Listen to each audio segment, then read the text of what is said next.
the 2 time zones, allowing for an exchange across the globe among the observatories and a fruitful discussion. Today's meeting is shorter than our annual INSTO meetings, which in the past always had an important food component and wine component. Unfortunately, this year, this is not possible, but we will compensate you. We have a very strong focus today on the challenges we are all facing to allow for a sustainable and more resilient recovery of our tourism sector. We will focus today on the issue of public health. We focus on satisfaction, local and visitor satisfaction, and the issue of governance and the role of destinations in the recovery. We have been in contact with all the speakers prior to our meeting here today to make sure that in their 10 minutes presentation, we take the best out of the experience made and share that, so that we allow in each block for a 15 minutes discussion of the issues and the experience you have made. We also have 2 keynotes, which are of 15 minutes each, addressing in depth the role of public health and destinations. Today, we also have the pleasure of recognizing a new member in our group, which we will do at a later stage. Now, I just want to share for all those professionals of video conferences, some of the housekeepings again. With your agreement, we will record today's meeting and plan to release the presentations if that is if we reach the agreement with the presenter. When you want to intervene and ask questions, please raise your hand. Please stay muted during the call so that we can avoid background noise. And please turn on now for the first 10-15 minutes at least your camera, so that we have the possibility to make a screenshot of all those already present at this stage of the conference. We plan to be punctual, and we plan to give as much as possible the floor to you for the questions and answers under each of these specific discussion sections. With that, I have the pleasure to introduce Dr. Manuel Butler, the Executive Director at UNWTO, for his updates on the latest developments in UNWTO's COVID-19 crisis response. Manuel, over to you. Thanks a lot, Dirk. First of all, good morning, good evening, good afternoon, wherever it will be. Thank you very much for your effort coming from every corner of the world. Warmly welcome in the name of our SG, Furapol Kashvili. Unluckily, we are virtually, we are not in our headquarters, but that's so that we are living in those times. I want to share you a couple of things that we have done and we have progressing after the last meeting was mentioned by Dirk in May. And the most relevant thing I think that is that we have produced and issued a projection of the recovery of the previous level of the COVID, that means level international arrivals level 2019, and it will take between 2.5 years and 4 years. So we have a very long time for very low international demand, and we have to live with it. And of course, it depends on us if there are 2.5 or 4 or longer, 4 years. And the key issue and the main challenge is coordination, cooperation.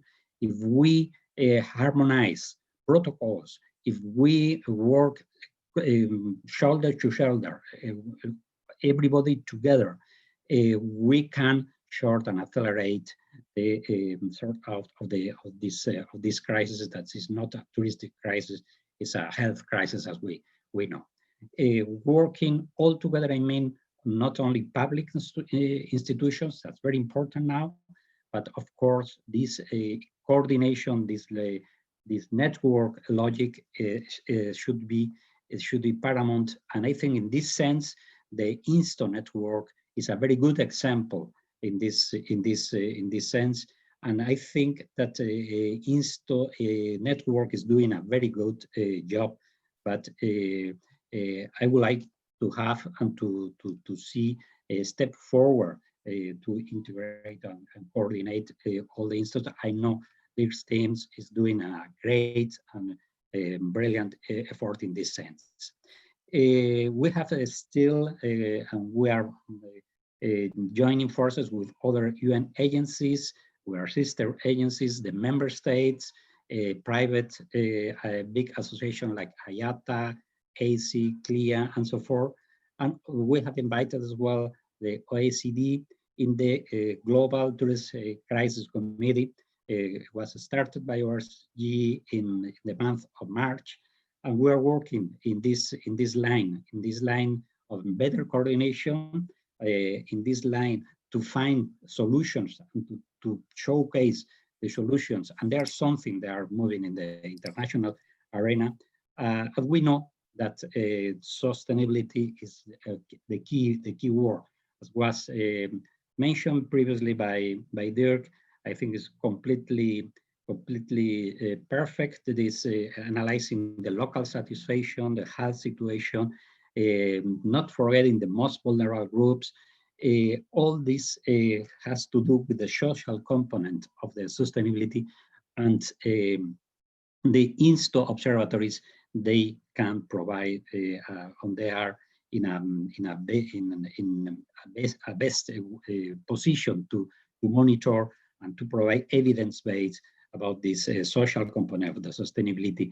This key for a new future, for the new tourism that we are facing for the coming decades. As I said several times, we are in a precedent crisis. Everybody knows. We are sailing on uncharted waters, and we need some guidance. Some guidance that that's very important. The dashboard and the recovery tracker that we have published in the latest 2 weeks. You will have the opportunity later with our Department of Market Intelligence to share in deeper what we are doing in this sense. And of course, the travel restrictions. As I think the travel restriction done by the Dirk's department is a formidable toolkit that's invaluable in these times, the uncertainty and the higher volatility. And finalizing, let me share, we present next in 2 weeks circular economy research that we have done together with big hotel chains on the Balearics, and they are concreting KPIs in order to advance and to looking forward and looking for the long term in the highly relevant circular economy in order to have a world which is consuming less resources. And that's the only way that we have to build in a very advanced, progressive, and future-oriented form to build the new tourism. I congratulate everybody of you, the Dirk's teams. I congratulate your.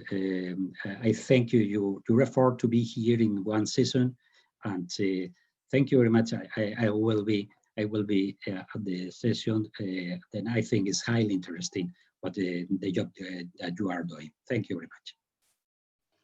Thank you, Manuel, very much for those overviews. And I have now the pleasure to move on to the point of the recognition of a new member of our INSTO network. The Canary Islands have presented their preliminary report in their candidature earlier this year. We have studied the report with great pleasure, and especially seen in there from such an important tourism destination in Europe, the commitment for transformation and more sustainability. It's our pleasure to welcome here the Vice Minister of Tourism of the Canary Islands, Doña Teresa.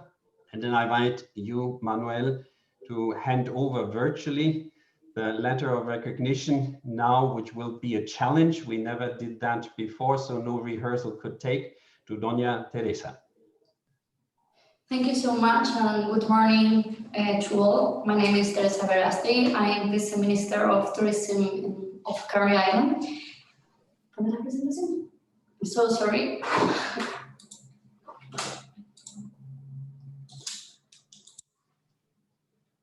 Okay, thank you so much.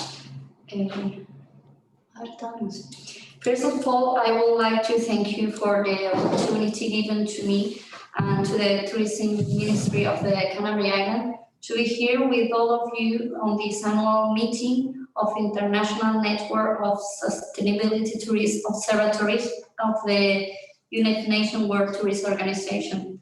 As you know, our intention is to join to INSTO network and contribute to improve knowledge and tourism sustainability in our region of share with you all the results on method. The Canary Islands, located in the Atlantic Ocean, consists of 8 islands being one of the 17 autonomous regions of Spain. We are 1,300 kilometers away from main Spain, and we are considered by the European Union as autonomous region. Despite this remote location, our region is leading tourist destination in Europe in 15.6 million arrivals by plane in 2018, an additional 2.4 million cruise passengers. In fact, the Canary Islands is the top European Union region regarding overnight tourist accommodation, and we are known for our year-round warm climate. This lack of market seasonality and of course of safety and security as the European Union has contributed to the development of tourism of the past 60 years.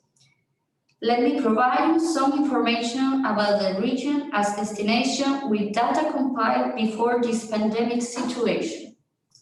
The contribution of the tourism GDP was about 35, with a total over 60 million tourist arrival. The island boasts well-developed accommodation facilities with more than 400,000 beds in the form of 8 hotels and apartment accommodation. Average daily tourist expenditure is over 140 euros. Another important attribute we can highlight in this region's mild climate, which results of lack of market seasonality, in fact, making winter the high season. We know that working method tourist observatories is based in monitoring of series of key issues areas concerning economical, social, and environmental sustainability. The key issues areas for the Canary Islands have been selected, taking into the account stakeholders consultation that provide valuable information concerning the need to be destination. The issues areas are, of course, aligned with the Sustainability Development Goals of the United Nations for 2030. In fact, some relevant economic issues for sustainability include destination, innovation, supply quality of air connectivity. Regarding the social sphere, we have worked on a building greater receptivity of tourists amongst the local population. Along with this, we have improved and continue to work better tourist accessibility and service delivery amongst all tourist professionals and service providers. The Tourist Observatory of Canary Islands is currently undergoing a process of renovation and redesign. The observatory has been internal structure of Vice Ministry of Tourism created in 2004 to study and monitor the tourist sector. The Canary Islands is joined to INSTO network in the natural outcome of year analyzing the mature development and continuously successful destination. This could be not achieved without the support of important institutions such the Institute of Statistics of the Canary Islands, Promotur, and or two public universities. The Vice Minister of Tourism has the leading role on this network as the official structure, with the main responsibility being the tourism industry. The observatory coordinates the monitoring activities with the entire network tourism intelligence. Therefore, this structure has a strong links with the tourist stakeholder and the public, private, and territorial levels. Promotur is a public company focused in the external tourist promotion in the Canary Islands, while it is also a stakeholder producing information for decision-making through its own research department. In addition, Canary Islands have one of the leading regional institutes of statistics in Europe, internationally recognized for quality on their tourist static operation. The Public Higher Education University of La Laguna and University of La Palma de Gran Canaria are also the key pillars for the observatory, and they provide valuable knowledge policy making. The current activities of the Tourist Observatory, together with its powerful knowledge network along the other institutions, provide sufficient experience and information databases for improvement of the observatory. More than this, we have proposed in the European Union the creation of a European Tourism Observatory, or an observatory of European countries whose economies depend on the tourism. Finally, I would like to express that it will be a real pleasure for Canary Islands to be part of the international network of sustainable tourist observatory. We will be delighted to share our experience with other members of the network, as well as learn the theme and common journey to improve our destination. And thank you so much.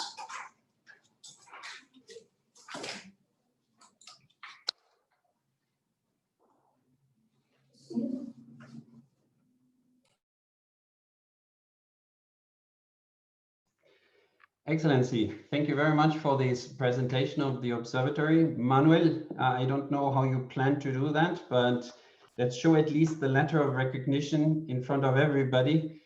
We won't fly directly to Doña Teresa, but at least that way we have the possibility to make this symbolic act. Up to you, Dirk. Yeah. Okay, so please go ahead. Go ahead. Yes. With this official letter of recognition, we are welcoming the Observatory of the Canary Islands as the 31st member of the INSTO network. Congratulations. Congratulations, Canary Islands. Thank you so much. Thank you very much. Now it brings us to our first keynote, which is jointly delivered by our colleagues from Yukon, Canada, and South Tyrol, Italy. I invite you to share your screen and start now the presentation. Thank you very much.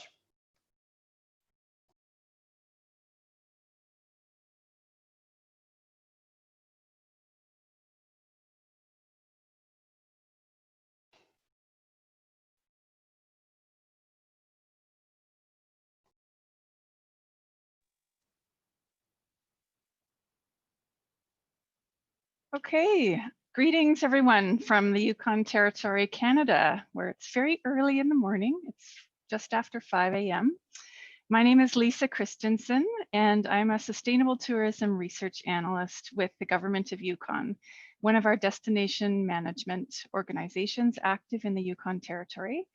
Before I continue, can I just make sure everyone can hear me? Yes, we can. Okay. Wonderful.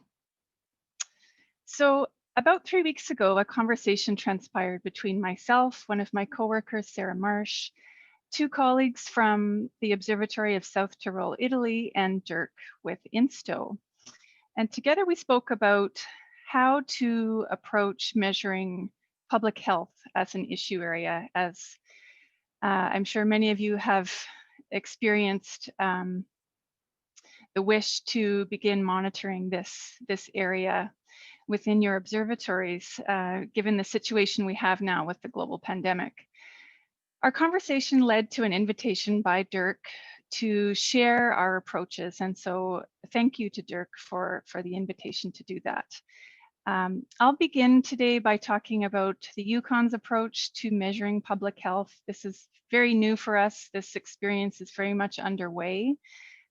So I'll share our experiences to date, and then Felix Windiger will share South Tyrol's experience. So for those of you unfamiliar with the Yukon Territory, it sits in the far northwestern corner of Canada. And it is quite a large area. It's about the size of Spain. It's large in size, but fairly small population-wise. We have 42,000 people living in the Yukon Territory, including individuals from our 14 First Nations communities. And in 2019, the Yukon was host to about 500,000 visitors. And some of the things that attract people to the Yukon include our wilderness and wildlife attractions, the midnight sun, northern lights, historic sites, culture, museums, festivals and events, and our Klondike Gold Rush history, among other things. The two pictures you see on the screen here, one comes from one of our park areas popular for camping and hiking, and the other comes from one of our First Nations cultural festivals called Adaka, which happens every year in June. Just a quick overview, you'll recognize the INSTO mandatory monitoring areas in the blue boxes on the screen. Our proposed issue areas for monitoring are shown in the purple boxes on the screen. We're not yet an INSTO member. Our application is underway, and we are hoping to be a member by March 2021. So health and safety appeared on our radar this summer, as I'm sure it did for many of you, with the global pandemic. And through a few conversations we had with both local and international colleagues, we have an approach that we'd like to implement in terms of how to go about measuring this issue area. So again, it is very much a process underway. So I'll share our approach here. So the first thing we realized that was very important to do was to determine the monitoring objective with public health. For us, this is yet to, we need to discuss the monitoring objective with our local working group, but we know based on our work to date that a very important component of our monitoring objective will be to include visitor and resident health and safety. Because as we know, until visitors feel safe to travel and until residents feel welcoming to visitors coming to their communities, the sector can't recover until we get to that point.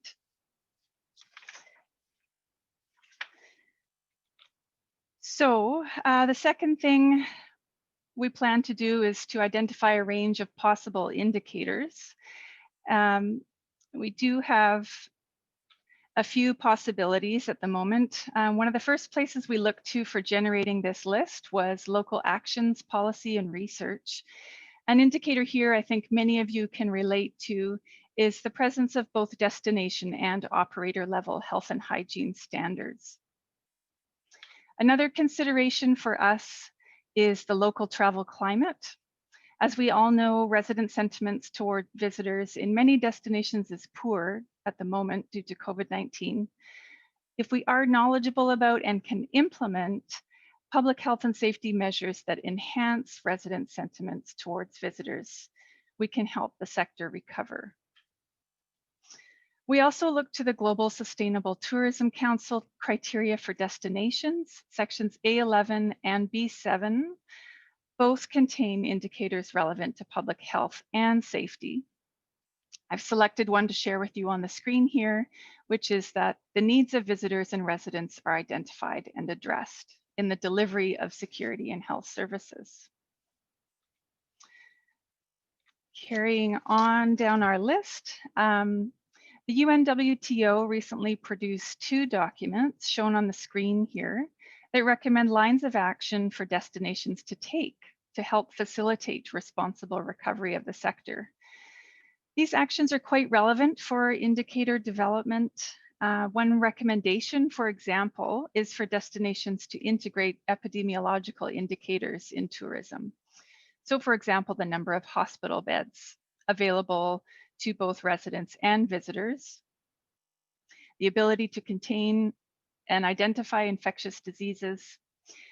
We've actually begun conversations with one of our territorial epidemiologists to talk about appropriate and suitable epidemiological indicators we could use in the Yukon. And she has advanced our cause by taking these conversations to her public health team. So we're very much looking forward to hearing back from her.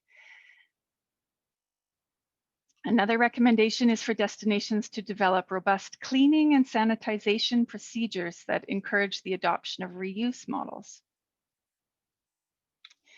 One last indicator possibility to share with you is the availability of local activities that promote health and well-being. So this indicator, all of these indicators are basically defining what public health is for us. The last thing we'd like to do is to make sure we include indicators that foster readiness to react or transform in our list.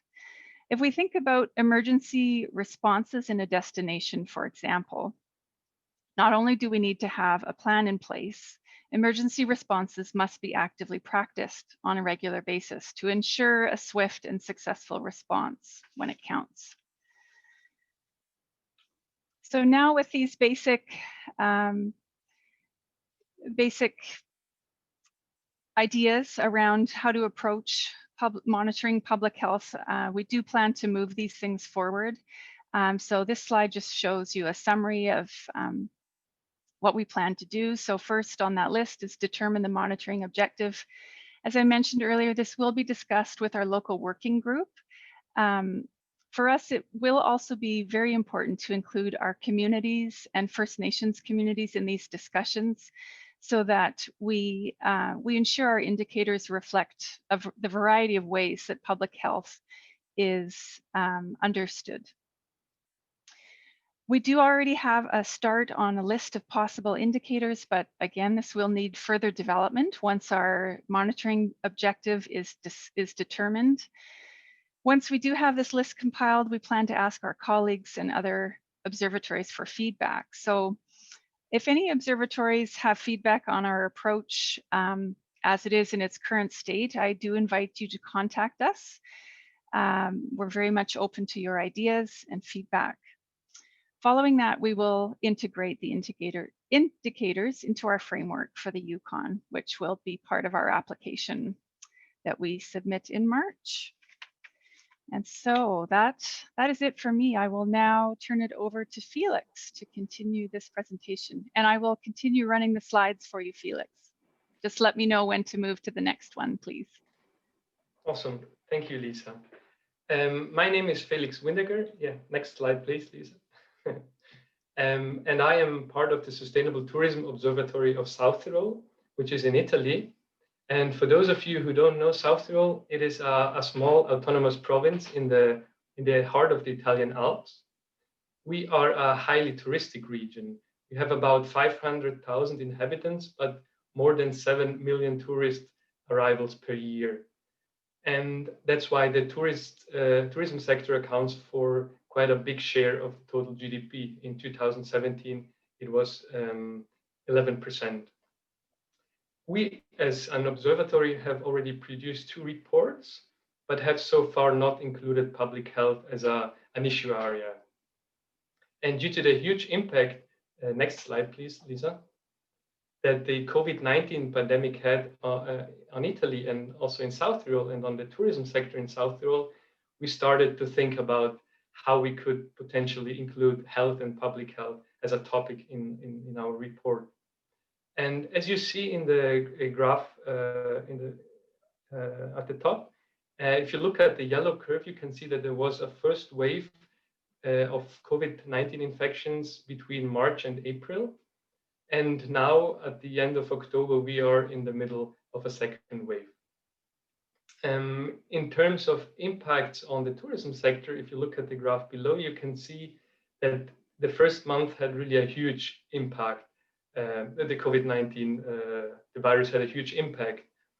The overnight stays in the first 3 months, so between March and May, dropped by almost 90%. During this period, we had also the complete lockdown in Italy. However, South Tyrol was pretty good and pretty quick in the recovery process, so that in August, we almost reached the same levels of overnight stays as last year. Next slide, please.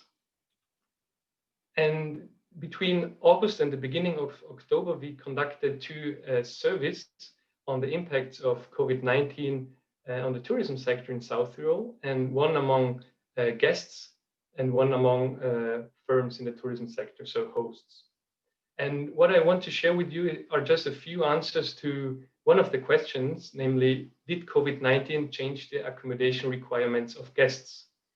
And what we can see from the results is that yes, COVID-19 had an impact, and guests seem to put more emphasis now on hygiene, but at the same time, they have a high level of trust, both in their hosts and the destination as such.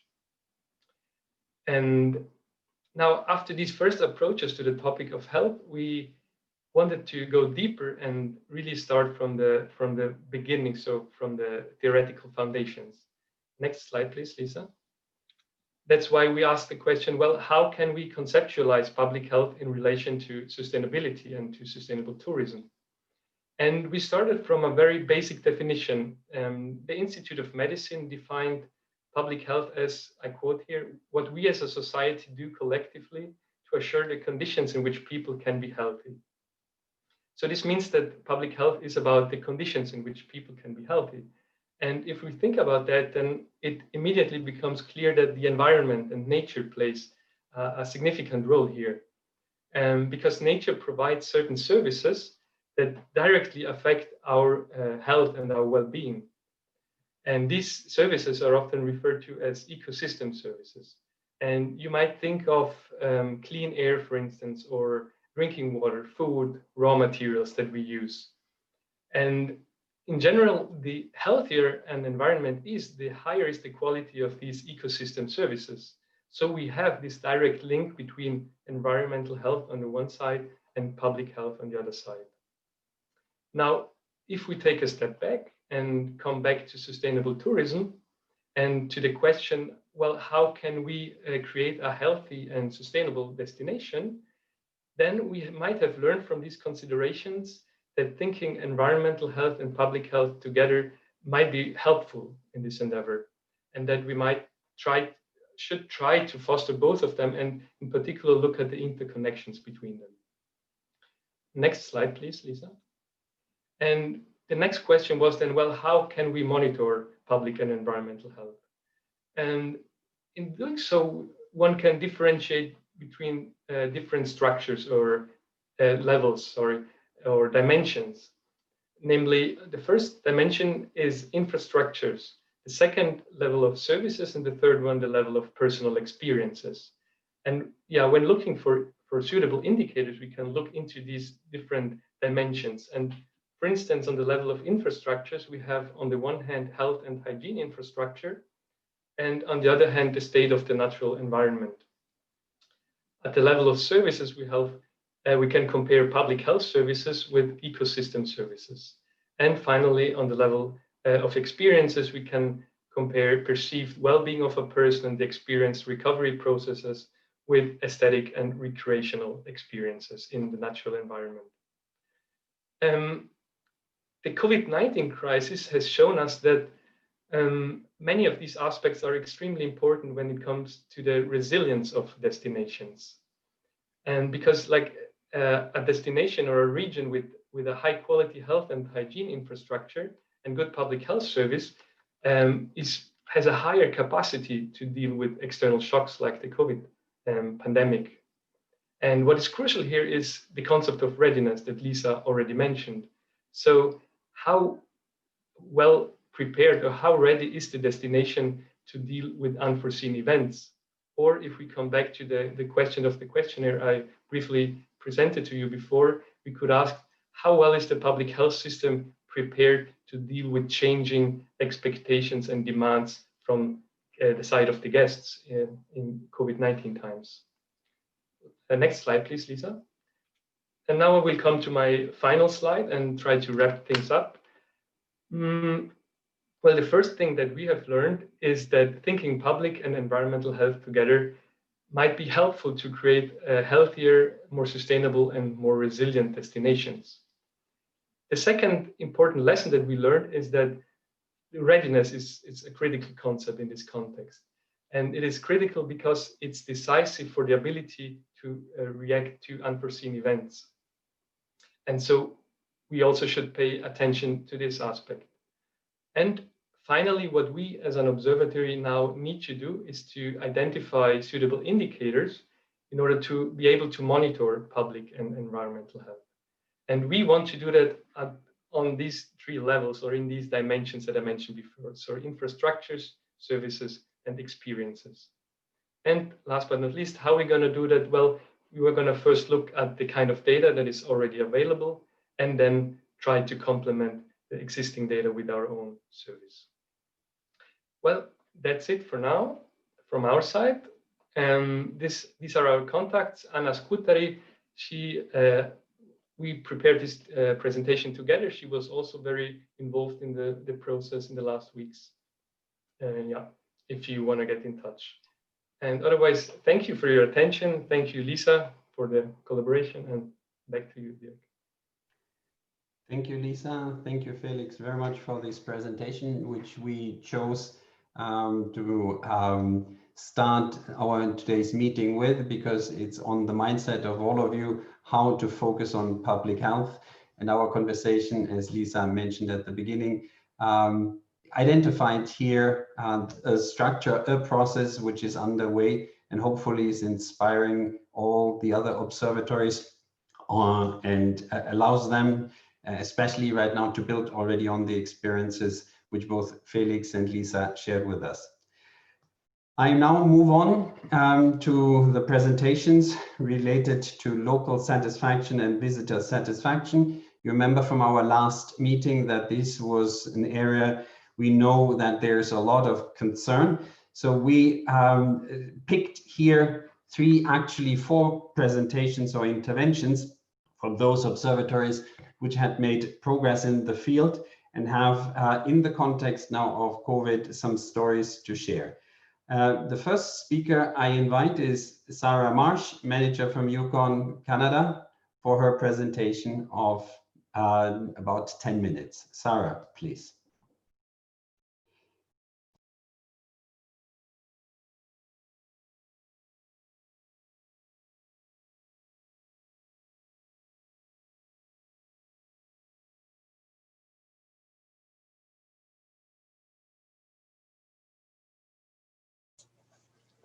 Thank you, Dirk. I just wanted to double check that everyone can hear me. Can you hear me? We can hear you. Great, excellent.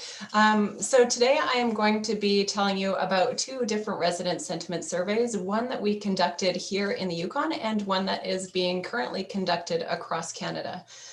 I work for the government of the Yukon and I am the manager of industry services. So we look after tourism planning, development, and research.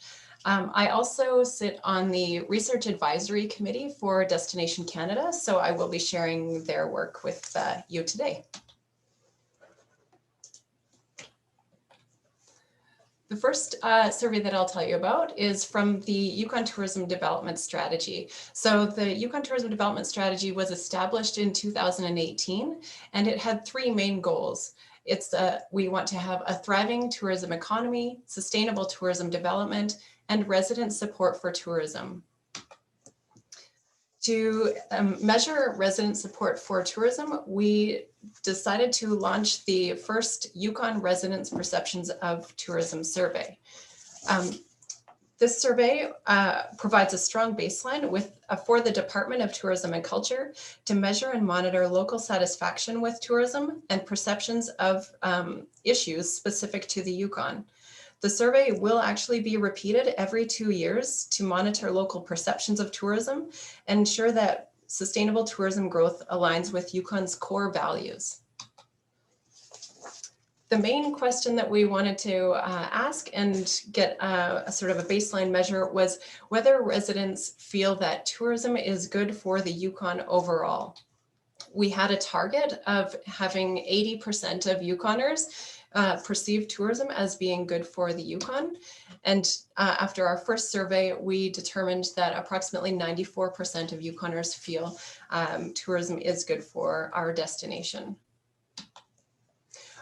In this survey, we also asked a series of questions related to community. So I won't go into the results at all, but I wanted to let you know that beyond just being good for our region, we also wanted to ensure that local perspectives related to tourism were measured.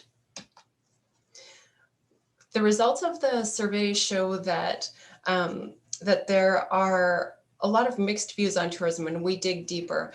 We understand that Yukoners perceive that there are a lot of benefits to our economy, the creation of jobs, and that tourism contributes positively to our quality of life. But we're starting to see some warning signs as well that Yukon residents feel that tourism might negatively impact travel on our highway system. It may cause damage to our environment, and it may make it harder for Yukoners to find reliable housing. There are a whole series of indicators that are measured and assessed in the report. So you can follow up on that. We focus on economic, social, cultural, environmental, and community elements. This is what I'm showing you today is just a sample of what we measured. The second survey that I wanted to highlight has been established by Destination Canada, which is Canada's marketing and research, tourism marketing and research agency. When the COVID-19 pandemic was announced, Destination Canada brought the provinces, territories, and cities together to begin discussing the impacts and challenges we were all facing as destination managers. After a series of these discussions, we realized that with our international border closed and Canadians actually starting to fear other people, we needed to learn more about Canadian residents' perceptions and sentiment towards visitors and travel during this unprecedented time. Destination Canada initiated a weekly omnibus survey of residents across southern Canada. So Lisa mentioned earlier, we are in the Yukon, which is in the northern part of Canada. This survey was conducted with residents in the southern part of Canada, which makes up a huge proportion of our country's population. This Canada-wide benchmarking survey provides results that are comparable across jurisdictions and will help us better understand resident sentiment in relation to the evolution of the pandemic and public health and safety measures. By standardizing the resident sentiment questions, other destinations like the Yukon or our friends at the Thompson Okanagan Tourism Region can also do their own surveys and compare their results nationally. The first questions that asked Canadians how welcoming they felt towards visitors from communities near them, communities within their province, which is within their region, how welcoming they felt towards visitors from other provinces within Canada, visitors from the United States, and then from other countries. As you can imagine, the level of welcome is tied to the origin of the visitors and perceptions residents have about the health and safety status of those origins. What we found was that Canadian residents are feeling more welcoming towards people that live closer to them and less welcoming as they move beyond their community. This is something new for Canadians. We love to welcome people to our homes and to our towns. So this was a really, this pandemic has really sort of shook us all up, as I'm sure it has with your destination.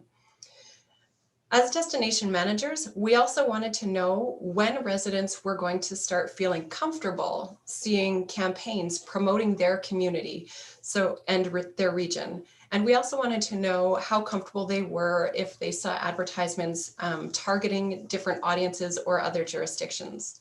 So we used the same geographic metrics. But from a sustainability standpoint, this information is really directing and informing our social license to promote a place. And it is a concern that has been raised by many jurisdictions across Canada. The last question that we've been asking Canadians is trying to understand our residents' perceptions about their own travel.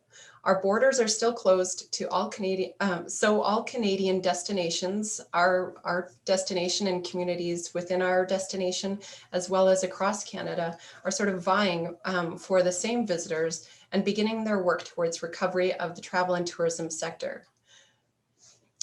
I realize that I haven't really shared a lot of results with you, but here on the screen now is just a sample of the results that you can read more about in Destination Canada's reports. To find more information about this research, about UConn's research, you can look online at uconn.ca, and I've included the URL as well as my contact information. For Destination Canada's research, you can again find all the information, all reports have been published there on a weekly basis. And you can also contact their manager of research, Michelle Dubray. Thank you very much. Sarah, thank you very much also for sticking to the time and these interesting insights on how you are measuring the current situation and showing results to a discussion which we had earlier this year during the COVID pandemic, and where we were all wondering how the sentiments are changing and what are successful strategies. We liked especially this high frequency, which was applied to these surveys, and allow over there to see the shifts in a very timely manner and allow managers to act against this timely information. Takes me to the next presentation of Professor Pechlaner and Dr. Andreas Dibiasi from South Tyrol.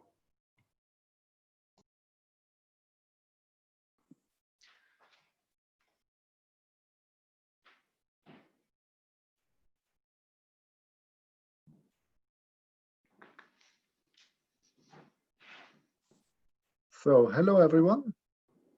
My name is Andreas Dibiasi, and together with Professor Pechlaner, can you see it full screen? Probably not, right? No, not really. Still not? Why is that?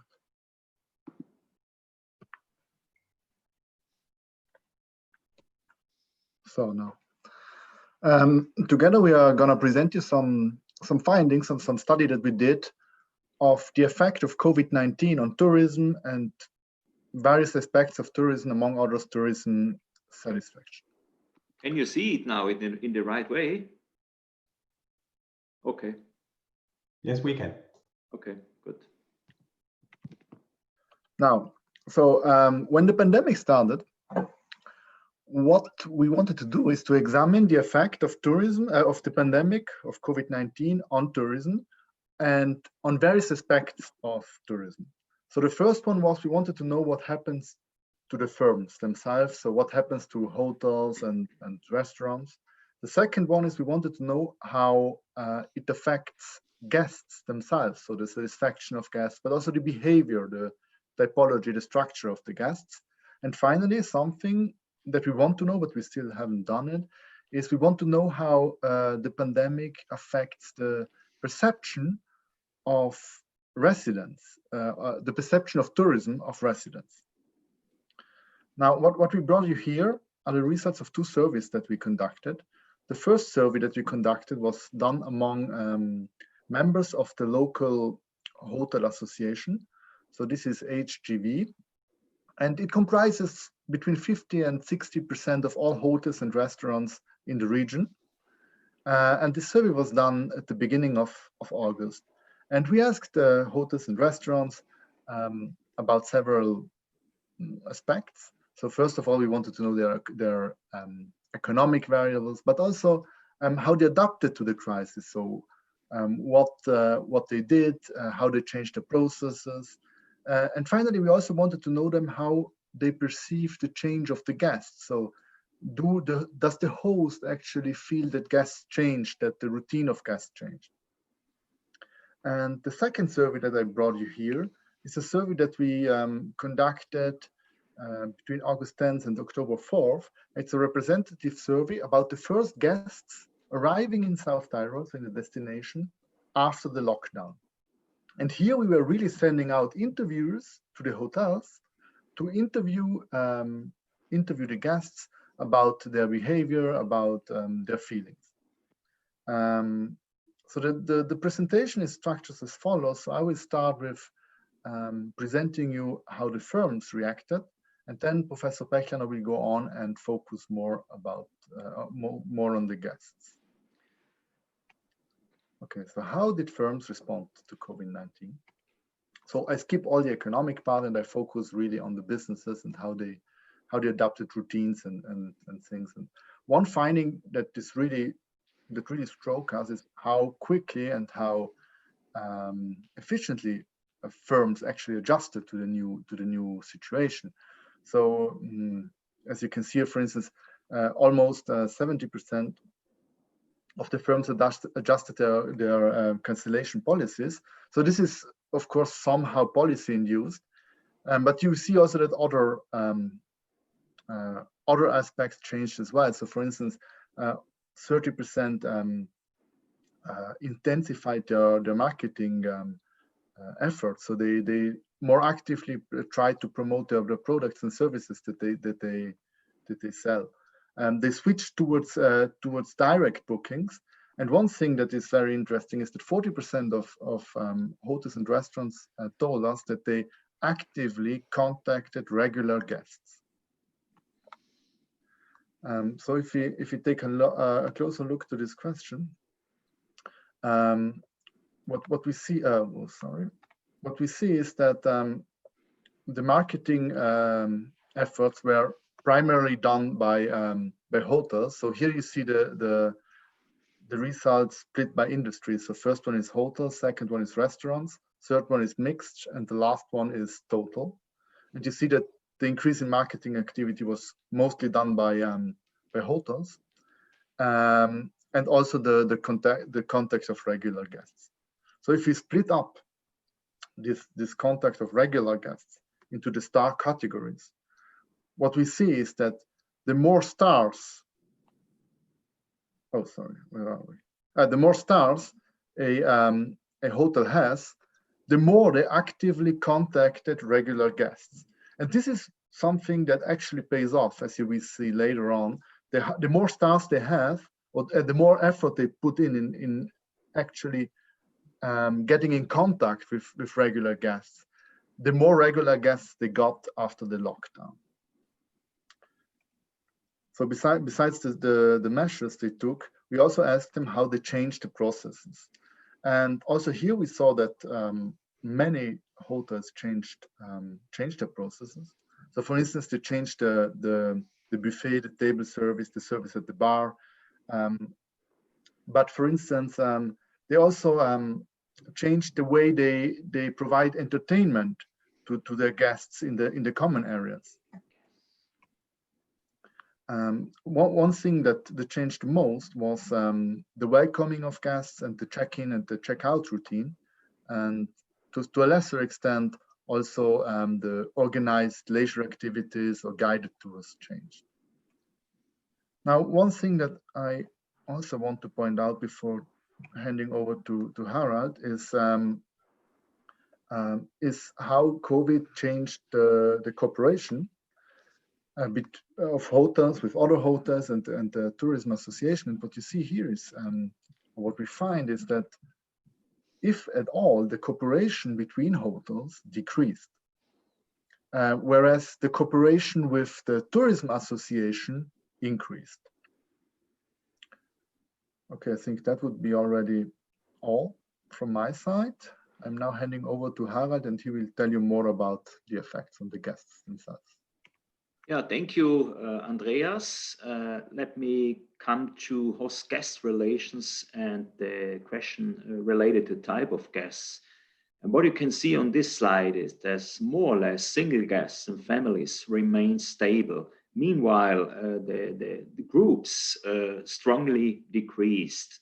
We didn't expect something else, but we have a confirmation that traveling in groups, small or big groups, it doesn't matter, wasn't really attractive this summer. When we show to regular guests, that's really interesting also to see that we have losses and we have decreases, with one exemption, which are the 5-star hotels. When we look at so comparing August 19 and August 20, so looking at 5-star hotels, we even had increases.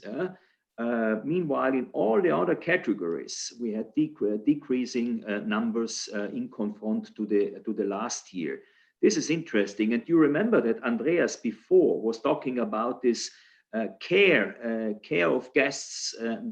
So during the pandemic, let me say, situation.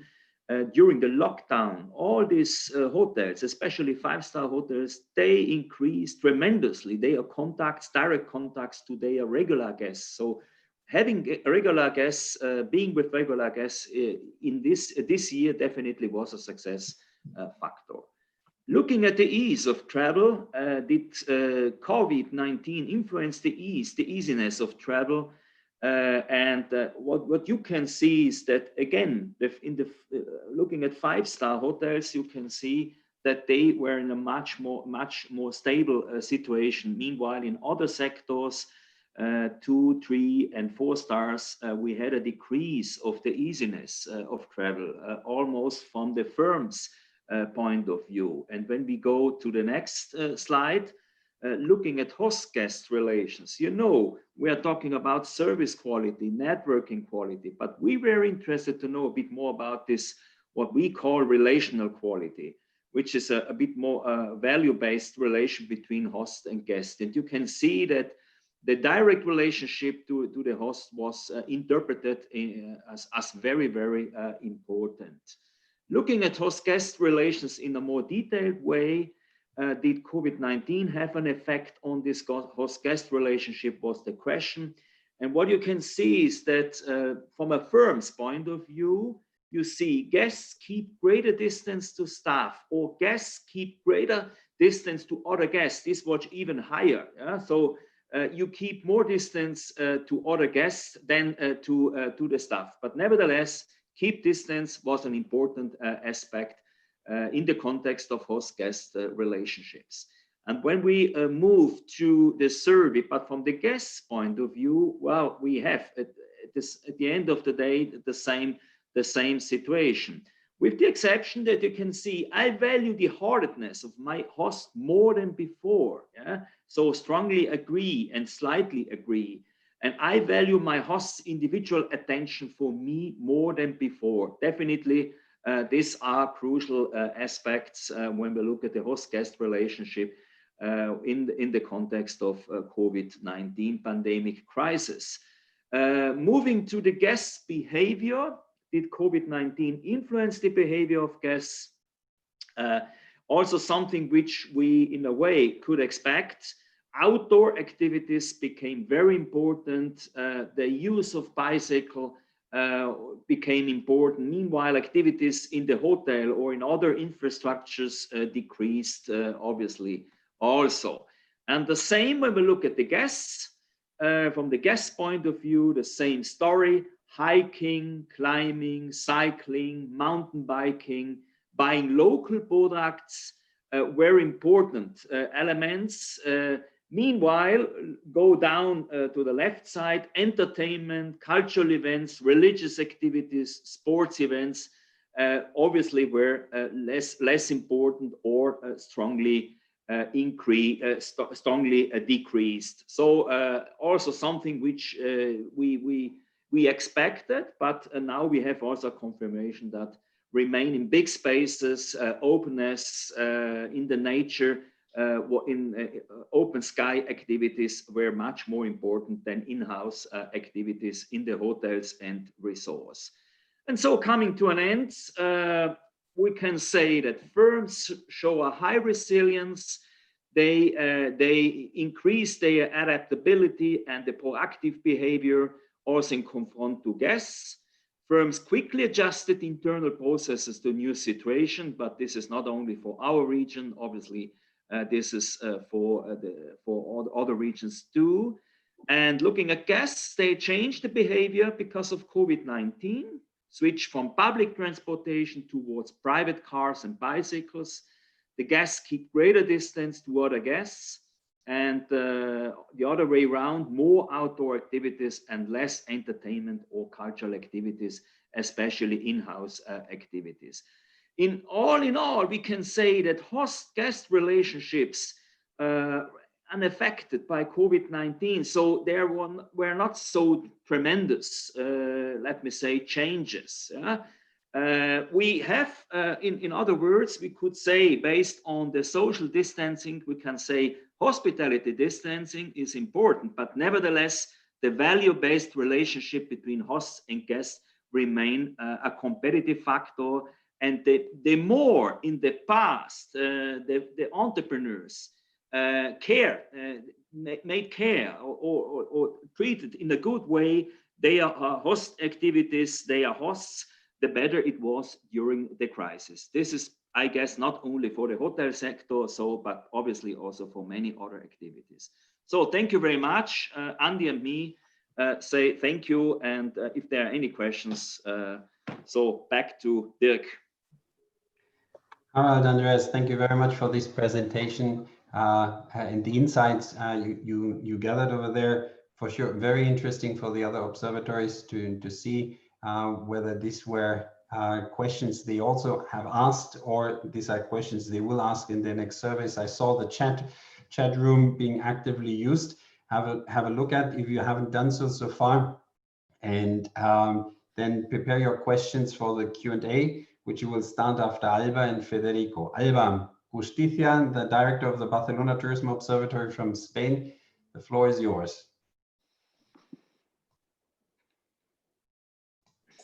Hello to everybody. Good morning, good afternoon to all of you. As George says, I'm Alba, a part of the observatory, Barcelona Tourism Observatory in Spain. And today I will focus exactly just in the tourist evaluation, what they've been thinking about the destination during those months after we restart our annual survey from July to September, as well give you a little bit of glimpse of insights of what it used to be able to compare.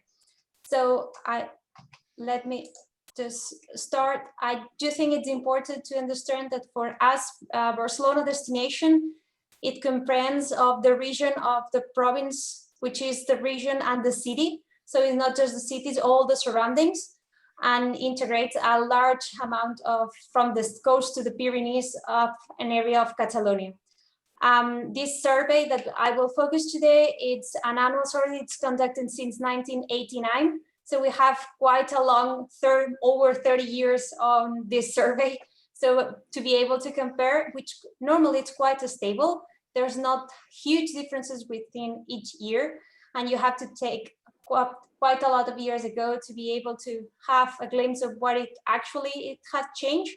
But during those 3 months that I will present the data, July, August, and September, there's a small difference, which I do think it's apart from the prospection itself, the tourists, as they have said just right now in the previous presentation, had changed a little bit. In our region, what we have experienced is more partners, alone people, travelers, not so much families that you have mentioned, younger people, and which are still encouraged to do and some cultural stuff. There's not a huge decrease on what they have done. It's more the availability of what there is. And they really have a really strong opinion and really interested in the openness and the nature. So without keeping more importance, this is every year we ask about those 6, in this case, I just put here 9, but there are at least 16 aspects of Barcelona and the region to evaluate from a scale to 0 to 10. And we are able to distinguish things like accommodation, bar and restaurants, beaches, character and kindness of the local people, general cleanliness, information, tourism, safety in the city, public transport, accessibility. There's other more structural like culture, entertainment. You have as well architecture, but those are not here portrayed today. Here is a small information. This is just, you can find all the charts in our website, so you can be more interactive on it. So we are able to distinguish which really nationalities, from depending on which markets they come from, are thinking about our destination. This is last year data. So for instance, we can see that the United States are really happy with our character and kindness of the local people, and not so happy Germans with our noise. Here we have the same, but in this case for motivation of trip, like professional leisure, but we can do all this for all the other variables we have in our question. In that case, I will portray you, this is the data for all the destination. I will show you the difference between the destination, the region, which is not the city, and the city itself, which has a little bit of difference. Here, what we can see is the general evaluation, it's quite high, between 851, which is the global evaluation, the highest, up to the public transportation, which is 7.83, it is the lowest one. As you can see, the NPS are quite high, over 0, so we are quite happy. But things like where people are gathered, like in shopping, bars and restaurants, and public transportation are the ones that are having a slower score. That if we compare to the previous year, you can really see on the public transportation comparison between years that it has decreased a little bit, due to that places which has a lot of people on them are the ones that has a slightly less high punctuation than on the other ones. We are really happy to see that character and kindness of the people are still quite the same, although we have not been able to contact between each other as much as previous years. Shopping is one of the ones that has a little bit decrease as well, but safety in the city, which is quite the key point that we were talking two presentations ago, it has remained quite similar, 8.16 up to 8.1. So it hasn't changed a lot, the perception of safety within our city, although we have the COVID running on right now. As you can see, here's the data for Barcelona city. You can see that the chart is between 8.68 and 7.74. Here are a little bit more, you cannot see much difference between all the city, but you can really see that it has decreased 1 year to the previous one. So we have our general evaluation more or less the same. Public transportation is the one that has decreased the more, as in all the region. We have increased the places that has less, you have your own spaces like accommodation, changing from 8.14 to 8.33. Although, as you can see, the changes are not so huge as we can see. And what it's really interesting is the region itself, which is the one that has changed the most. That means that the areas which are not urban areas are the one that has changed, but for better. Most of the aspects that we evaluate have increased. So like, for instance, the certain kindness of local people, natural environment is the one that has increases the most, from 8.22 to 8.59. We have accommodation as well, increased, global evaluation, 8.33. The only ones that has decreased are public transportation, which is the common run in all the topics we have seen during all the previous areas. So as a general conclusions that we have reached after just focusing on this part and taking into account all the perspectives and all the surrounding that we have, is that the satisfaction remains high, although the circumstances. I cannot say that it has changed a lot. The few people that come are happy, but it's modulated depending on which activities they have done. What do I mean? Due to that, they have experienced much more the environment, less the restaurants, less the public transportation, and they don't go so much shopping because those activities that has decreased a little bit year over the previous year is why we think it has changed a little bit this perception. It as well, this is just links to the next one. Closed and shared spaces are less likely to have better punctuations, are the ones that we have seen, no matter who says, no matter the market, doesn't change too much, which if you are coming by group alone, or if you have a more expenditure staying at home or in a hotel, it's the same. And the countryside have better result than urban locations. It's not just the city compared to the region. If we look at in the city itself, in the region itself, the areas like are more likely like rural places has higher punctuations than the one, although are by the coast, but have more urban people and more experiences. This is, I do recommend if you, these are like the average 3 months that we are done are not ponderated data, these weighted data, sorry. So it may change, so don't take it completely. We will still doing this survey until the end of the year, and we will be able to share with all of you in our website every month's updates of this information. So I don't want to take much time because I do think it's much, if someone has any question, I will be really happy to answer. But it's been interesting to notice that although people has changed a little bit and the surroundings has changed, the perception of the kindness and the approach of people is still on one of the top ones and the ones that are more appreciated by visitors. If you need more information, you have our website here, observatorytourism.barcelona.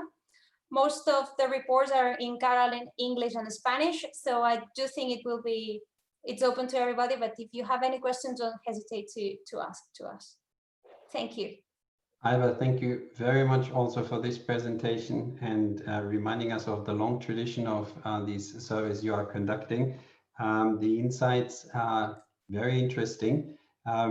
We were also contacted by Federico Esper, the Director General from Buenos Aires.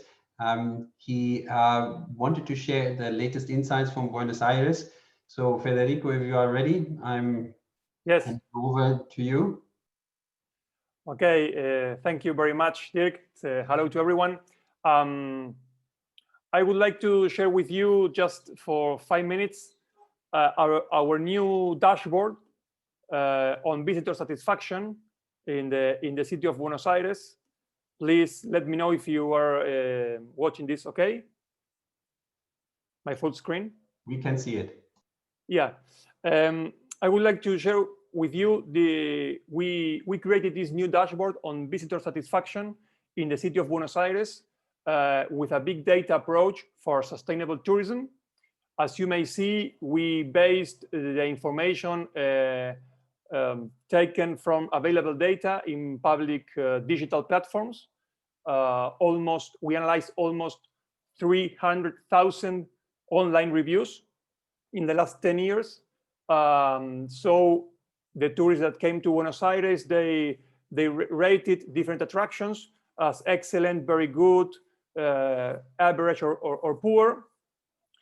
We could locate those attractions. For example, we divided them in many categories. As you may see, we got museums, we've got historic buildings, shopping centers, commercial streets, religious sites, theaters, so we can understand what tourists are, what is the tourism experience, what is the tourist satisfaction within any of these places in our city. For example, parks, we identified a total of 841 attractions in the city. And for this reason, we created also this positioning map, which led us to compare the traveler rating, so the visitor satisfaction and the number of online reviews per attraction. You may see, for example, here in the top right corner, there are the best rated attractions and the most commented ones. Each point is a specific attraction. For example, this is the Opera House of Teatro Colón. There are many museums.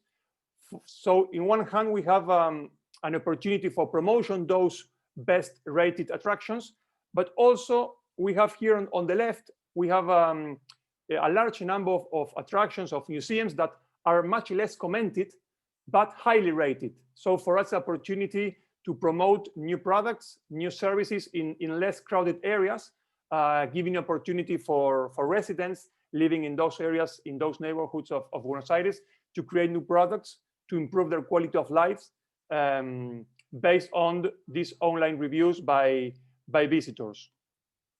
Of course, we have this information at a neighborhood level.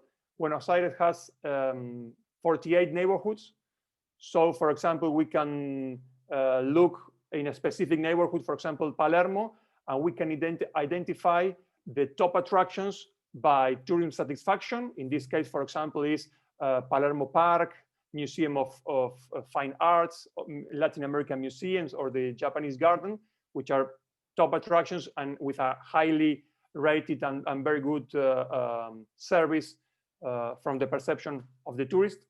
And also we can identify the top most commented attractions in a specific neighborhood. For example, in this case, Palermo. We also have that in Recoleta, San Telmo, which is the historic part of the city. So this helps us also to spread the tourism activity, to improve areas, to help managers managing sites, managing attractions, to work with other areas of the municipality of Buenos Aires to understand the importance of the impact of the tourism within the city.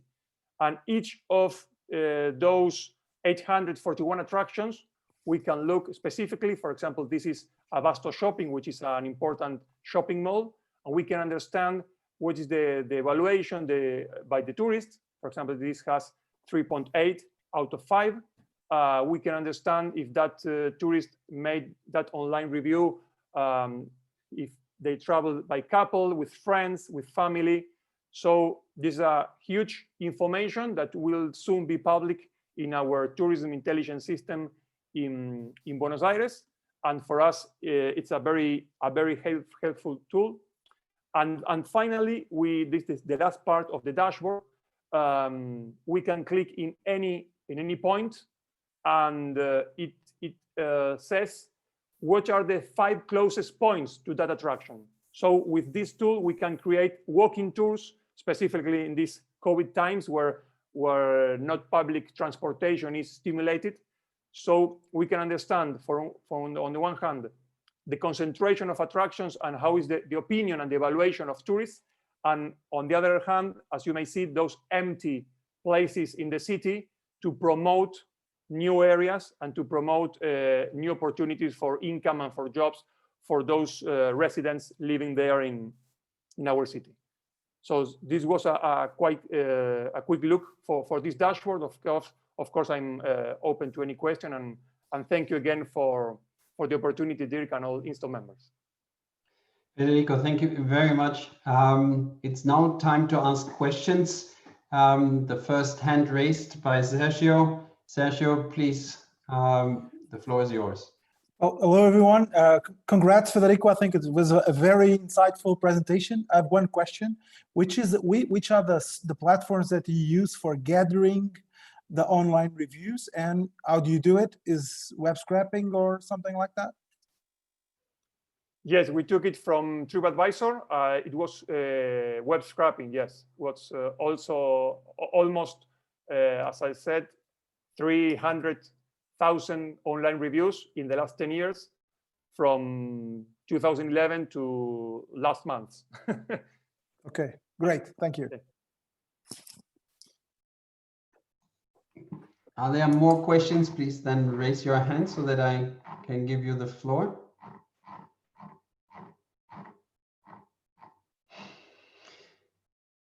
As I don't see any hand raised, then I proceed. Sorry, Dirk, I don't know how to raise my hand, but I'll ask a question. This is Mike from Thompson, Okanagan. This is a question for the entire panel, and some of you guys touched on this, but as far as surveys with your residents, did you guys find the engagement was high or relatively low for this time of the COVID pandemic? And then what were some of the creative ways that you guys reached out to them? We're doing a resident survey coming up relatively quickly here, and we're looking for ways to kind of creatively engage our residents. So that's the question. Who wants to answer this question first? I can start. With Destination Canada, Mike, they are using an online panel, and they were able to do that research very quickly. I don't know the sort of insights in how they built the panel, but I can find out for you and can share that with you offline. For our resident survey, we worked with our Bureau of Statistics, and we actually had two means of connecting with people. One was we actually sent them a letter in the mail inviting them to participate in an online survey. And the reason we did that is because many of our communities are sort of difficult to reach. So sometimes a letter is actually the most effective way to get someone's attention. The second thing that we did was actually contact everyone in the survey. I forget exactly how it was done, but I can look into that and give you that information as well. But it was intended to be a household survey. Harald, you want to? Andreas? Yeah, so we looked at several ways to do it. So here in Italy, we contacted the National Statistical Office and we asked them if we could do them with them. So we actually wanted them to incorporate a question about the resident satisfaction with tourism in one of their household surveys. But after some negotiation, they refused to do so.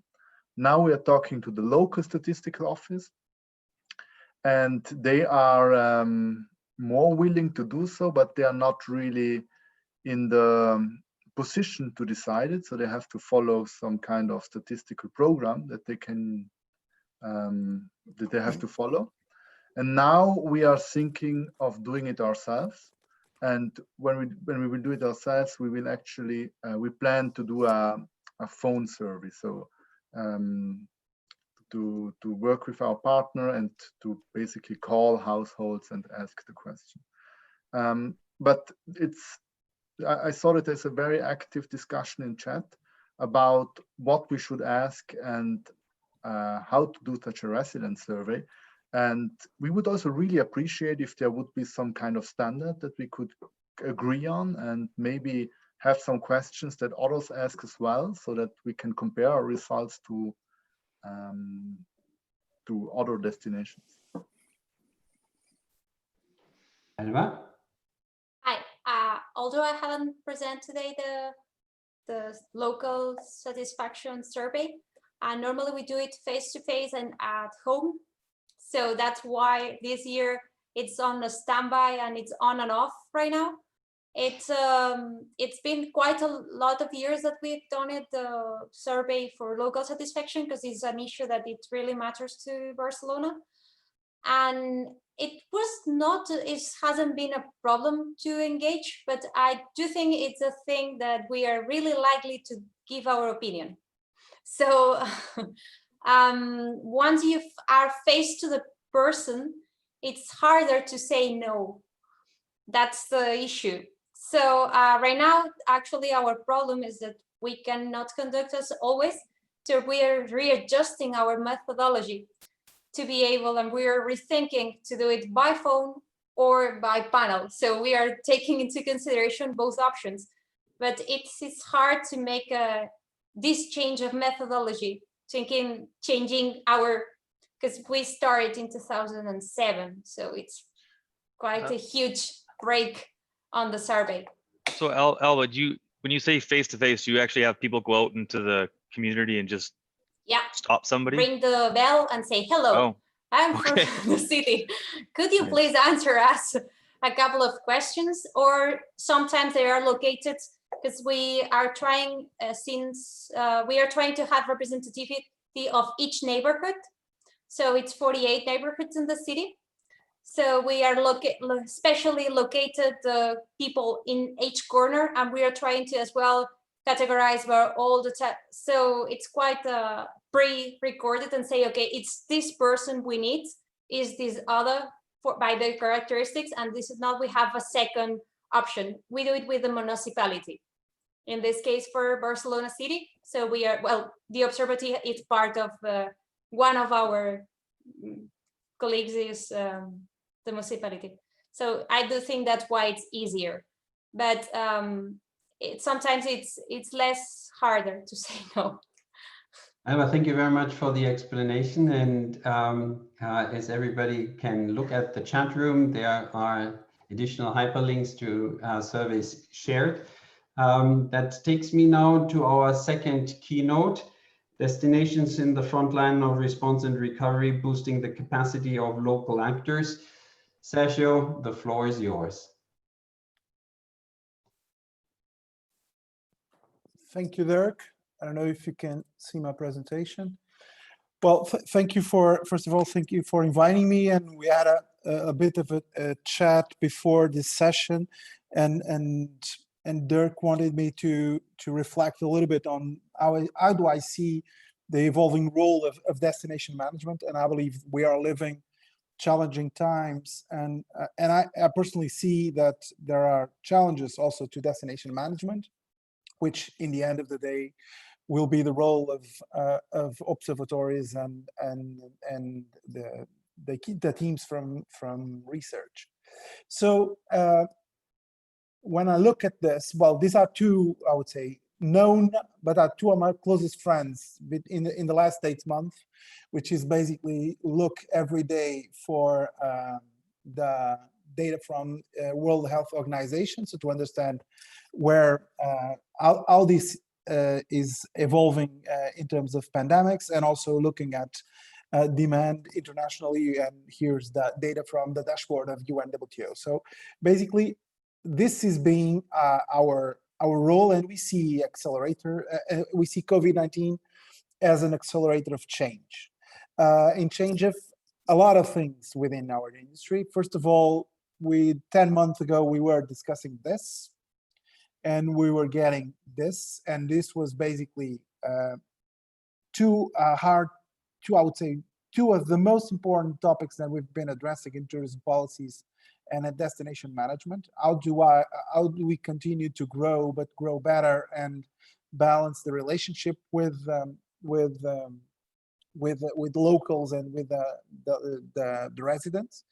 And this was actually, in our case in Portugal, one of the reasons for creating observatories was basically looking at the impacts that we were having in cities and with residents. So it was I would say, a red sign for us. But now things are changing, and this being temporarily closed for a long period of time is bringing new challenges, and it's changing also the roles of destination management. And I'm using this picture to illustrate a little bit what I feel about this.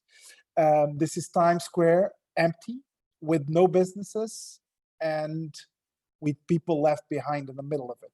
So basically what's happening now with our industry is this lockdown as having a massive effect in terms of the business operations of our sector.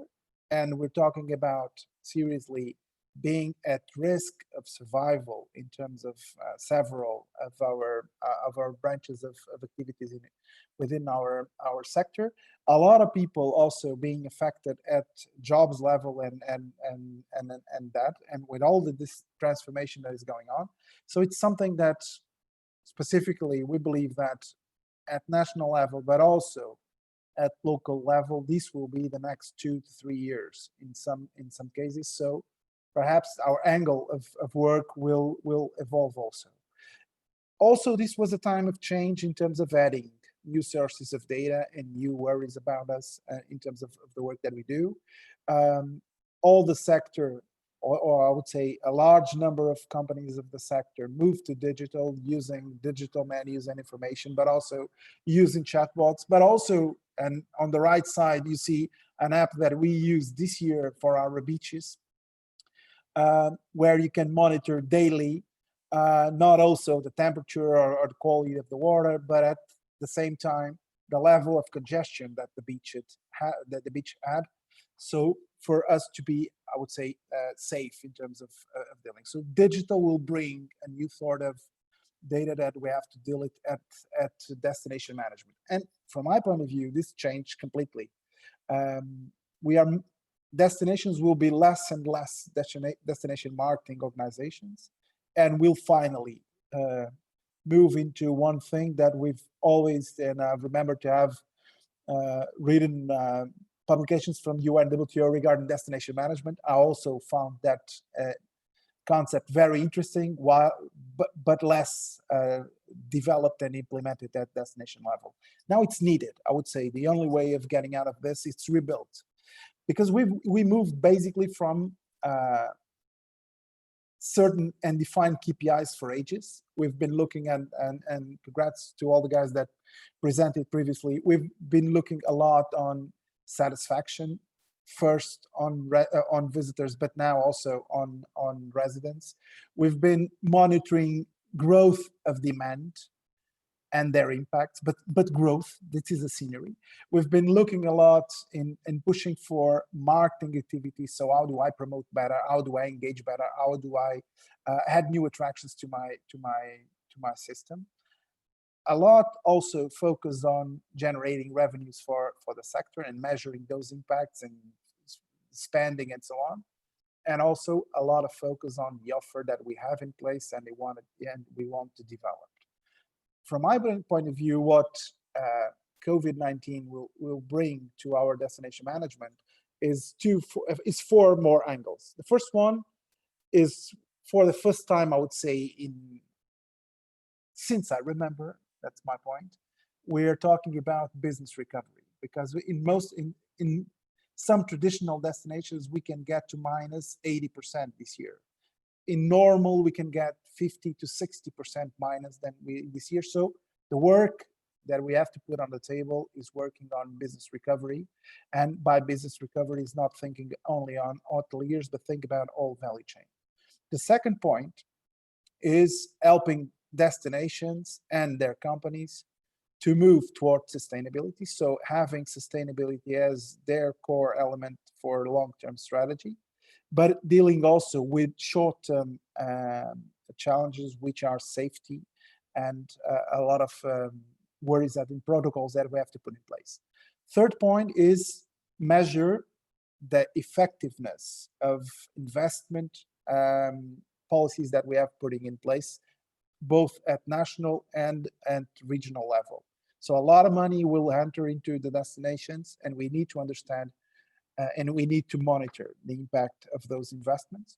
And also adding to that investment, I would say a job on advisory to companies. How do they have to deal with it through the next times? And finally, one thing that we are totally focused here in Portugal, which is people. How can I, within this environment, have to care about people? First of all, how do I get all the workforce and maintain the workforce, because they are the most, I would say, important competitive element of our strategies.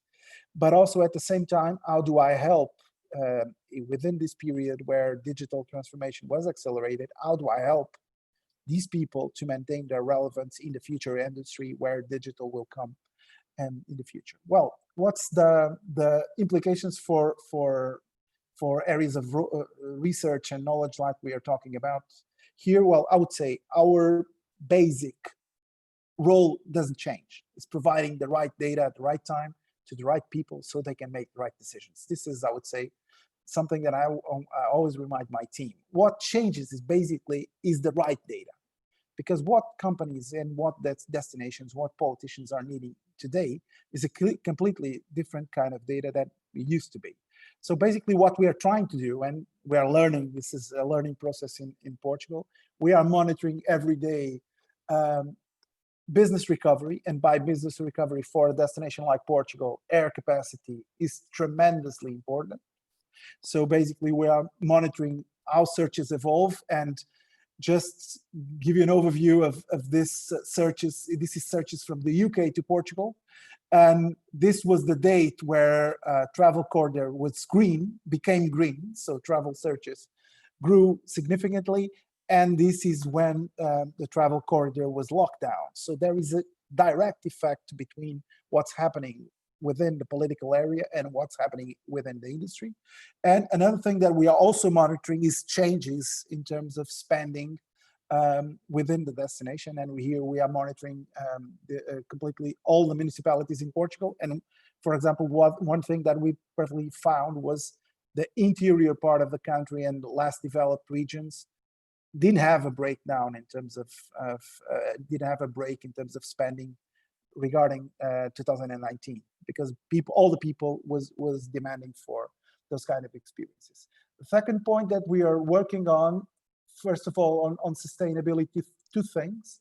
The first one, which is we've put it in place several protocols and clean and safe stamps all around the country. We have now 22,000 stamps that cover basically hotels and all accommodation sector, short-term rental, recreational services, travel agents, and also restaurants and other parts of the value chain, the tourism value chain, like museums, for example. So it's something that basically we've set up the protocols with the Ministry of Health. We've put them in place. We monitor their implementation. We have an application where the users, the visitors that use those services, provide feedback on that. And based on that data, we have our team that makes the audit of the compliance by all the sector. We're also measuring seasonality rate, because it is a critical objective for us, and we are trying to use basically this crisis also to trying to change the behavior of tourists around the country. We also, in terms of financial and advisory, what we have set up here, and believe me, this is not an easy task to do, which is we monitor weekly the level of investment that not only ourselves, but other financing agencies of the country are putting in the sector. So we monitor by types of businesses and so on. And with one goal here that you find on the right side of this dashboard, which is, we call it the number of jobs that we've saved, because a lot of money that we are putting on the table right now is to maintain jobs. So here is 23,000 jobs that we kept because of these lines of credit that we are putting on the table. And here also at the same time, the measures from the Ministry of Social Security, that means the layoffs that the government is putting on place. The last but not least, learning changed this period. The meeting that we are doing here on live, basically it is the way of learning these days. And what we've put it on the table, and we're doing that, I would say, every week, several times a week, we are setting up webinars about everything that you can imagine.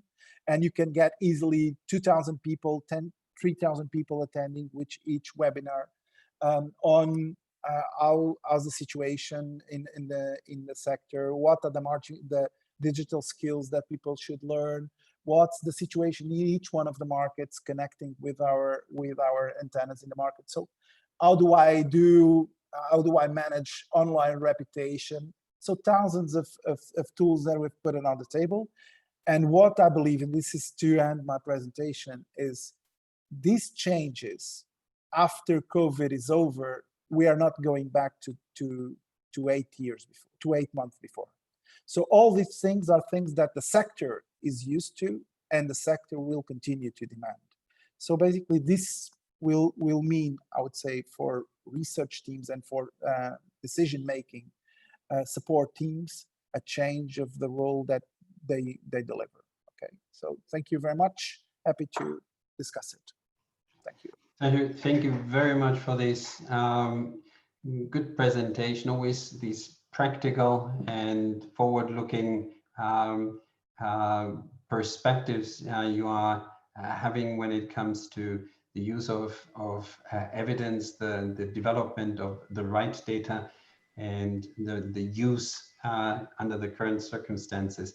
It is the perfect introduction to the next presentation of my colleague Michel Julien from the Tourism Market Intelligence and Competitiveness Department of UNWTO on UNWTO's recovery tracker and the COVID-19 impact scenarios.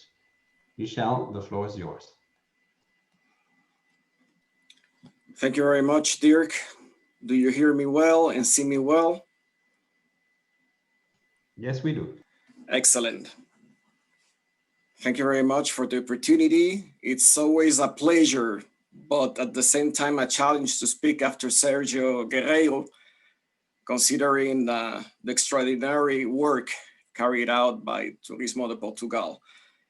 And on behalf of Sandra Carvalho, the team of the Tourism Market Intelligence and Competitiveness Department, it is a pleasure to share the research carried out by our team on the impact of COVID-19 on international tourism. As we know, COVID-19 has caused an unprecedented disruption to tourism, putting at a standstill both urban markets and destinations, but also international tourism and domestic tourism amid travel restrictions and lockdowns to limit the spread of the virus. And this is reflected on the large double-digit declines experienced by international tourism across all regions of the world. And based on these trends, and based on the current, the three UNWTO scenarios that we drew in May 2020, pointed to declines of 58% to 78% in international tourism in 2020, and considering also estimates for July and August, we estimate that current trends point to a decline in international arrivals closer to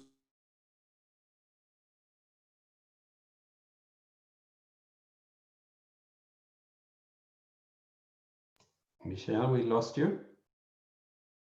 70% in 2020. And in scenario also, do you hear me? Now, yes, again. Okay, thank you. This is also considering the high uncertainty and volatility surrounding now the tourism landscape. And this 70% decline in international tourist arrivals in 2020 will translate into a loss of 705 million international tourist arrivals, and also 730 billion international tourism receipts, which are much needed exports for many countries. And this represents or will represent 8 times the income loss during the 2009 financial and economic crisis. But if we look beyond those numbers, we have to bear in mind also the impact on jobs. We estimate that more than 100 million direct jobs will be at risk. And we also have to take into consideration the high share of women and young people also occupying those jobs. The many SMEs, also small, medium enterprises. As you know, the tourism sector is made up of 80% of SMEs. So this is also important to take into consideration. We extended the scenarios, those May scenarios, to 2021 and 2024. And what we see on this graph is that it will take 2.5 to 4 years to recover 2019 levels. Of course, this is based on assumptions. And this is based first on the assumption of a reversal of the pandemic. Second, it is based on the assumption of a significant improvement also in traveler confidence, which is key. And third, it is based on the assumption of a major lifting of travel restrictions. And as you know, Derek and everyone present here, still as of 1st of September, 43% of destinations had the borders still closed. So travel restrictions is also fundamental and has been identified as the main barrier to weighing on the recovery of international tourism by our UNWTO panel of tourism experts.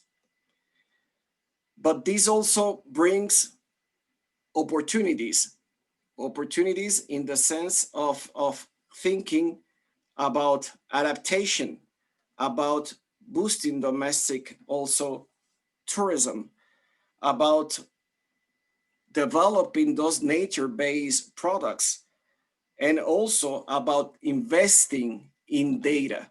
And this is something that we are closely monitoring in our department with the UNWTO Tourism Recovery Tracker. That massive fall on international travel demand is reflected on many indicators. So we have put together both traditional data, such as international arrivals, international receipts, international tourism expenditure, and also data from or other data providers, which is big data considered indicators. And as we can see on this screen, and data is crucial in this restart phase to know where are we and where are we heading to. And as Sergio correctly pointed out, also to make decisions. So as we can see, we have indicators such as seat capacity, both domestic and international, also short-term rentals, hotel bookings, and searches, and other indicators that I invite you all to visit our website and to explore everything that you can do with this dashboard by also region and sub-region, and see what is the trend or if there's any change, because this is also fundamental to see what are the changes, possible changes in trends. I also invite you to visit the other models of the UNWTO Tourism Data Dashboard, which also delivers, for example, the measures, the support of the different institutions and governments to the recovery of tourism. So there's a compilation in one of the models dealing with that, and also source markets, employment, and other indicators. And to finish with my presentation, we just released 3 briefing notes, which might be of your interest. And I think this is very also important to mention here, the collaboration that we need to have in these moments. We need to work together. We need to share data, because sharing data is crucial, as we all have the same aim, is to also recover tourism in a safe and responsible and coordinated way. So I invite you also to explore these 3 briefing notes on domestic tourism, on measures to support recovery, and seats. Thank you very much. Michelle, thank you very much for this presentation. And I also thank the colleagues who are making active use of the chat room to exchange over there the reports and relevant links. It takes us now to the next thematic block. The importance of governance is known to all of the observatories. Sergio before pointed out the transforming character of observatories and DMOs. Now, The role of the INSTO observatories is first looked at by Glenn, President and CEO of Thompson Okanagan Tourism Observatory in Canada. Glenn, the floor is yours. Good morning, Dirk. Good morning. I just need to share the screen, and I think the previous gentleman just needs to turn off his shared screen. If Mikhail could do that. Mikhail, can you just undo screen sharing, please?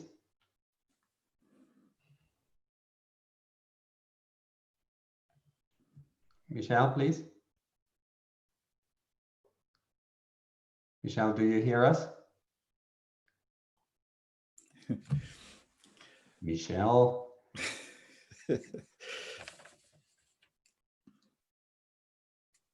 He still owns the screen. I'm calling him. Yes, please. Well, before I show my slides, I'm here today this morning. I can't believe how early it is for a guy like me, but I'm joined with Ellen Walker Matthews and Mike Overend and Katie Warbeck from our team. We're very honored to be part of the INSTO network, and it's great to see our friends from the Yukon territory here, both Sarah and Lisa. And before I get started as well, I could totally agree with what Sergio was talking about in terms of the role of the DMO and that evolution that we're seeing at an unprecedented level in terms of what we as INSTO members and particularly DMO organizations and that change that will need to happen as we work to recovery. I, of course, am from British Columbia and in Canada, and you've got to see a lot of good maps of the country. So when the slides come up, I'll be able to slide right through that. But we're on the west coast of Canada. Here we go. Perfect. There's only so much I can fill in. That's good. All right. So I'm going to be sharing with you about governance and the role of INSTO observatories. And as I mentioned, we're on the west coast of Canada in British Columbia, and we're in the southern interior of British Columbia. We have the highest mountain in the Canadian Rockies to Canada's only desert. So it's quite a... Lorena, can you please close your mic? Lorena Piñeros, please close your mic. And we have about 90 communities and 4,500 members of our association. In our observatory approach, which I won't get into in any detail today, is comprehensive in nature, but we've heard a lot of that from other members as well. Focused on clear intention with our strategic approach, meaningful engagement both with industry, government, and a variety of partner stakeholders, measurable accountability, inclusivity around accessibility and our Indigenous tourism partners, stewardship, both from a marketing perspective and a destination development perspective, and our interconnectivity and partnerships, again, both locally, regionally, provincially, and nationally, and internationally. And of course, the DNA of the place, which I'll touch on right at the end, which talks about our pledge to our destination. But when we see change in approach and governance, what we saw immediately is a much more increased engagement and a more meaningful one with industry stakeholders. As an organization, working within that in the environment with 4,500 members, it's it's a big task. But it needed to happen in a much more meaningful way, and I'll touch on that. We also had to act as a bridge between partners. We had to be a bridge builder with organizations that normally probably never worked together before, but needed to in order to be successful. We needed to collect new data to measure industry and resident impact that we probably weren't looking at before. And finally, we needed to, and we are looking at ways on how we recover and link to the need for a sustainable future. So in our response, March 18th, the province declared a state of emergency. We launched an emergency plan as an organization, and we began this process of surveying and understanding the impacts with industry and the challenges they were having, and presenting those to government daily, weekly, both federally and provincially, because they were the policymakers, identifying what the issues were and providing support. So when our operations, I spoke daily to the minister and talked to that minister about these different activities that the industry was facing, unprecedented challenges. And we launched a full communications protocol and program with the industry, with residents, with government. We also worked in partnership with organizations, communities, community DMOs, provincial organizations, sector organizations, again, to really build a knowledge base of information. We also formed a provincial partnership, a coalition of organizations, and formed a not-for-profit society to really build a formal relationship between business, community, and residents to understand what was happening provincially, so that we could, again, communicate with government in an unprecedented way. On April the 27th, we launched a Thompson Okanagan resiliency program within the organization. And there were a variety of founding partners, both provincially, federally, and regionally, as well as a variety of sector organizations.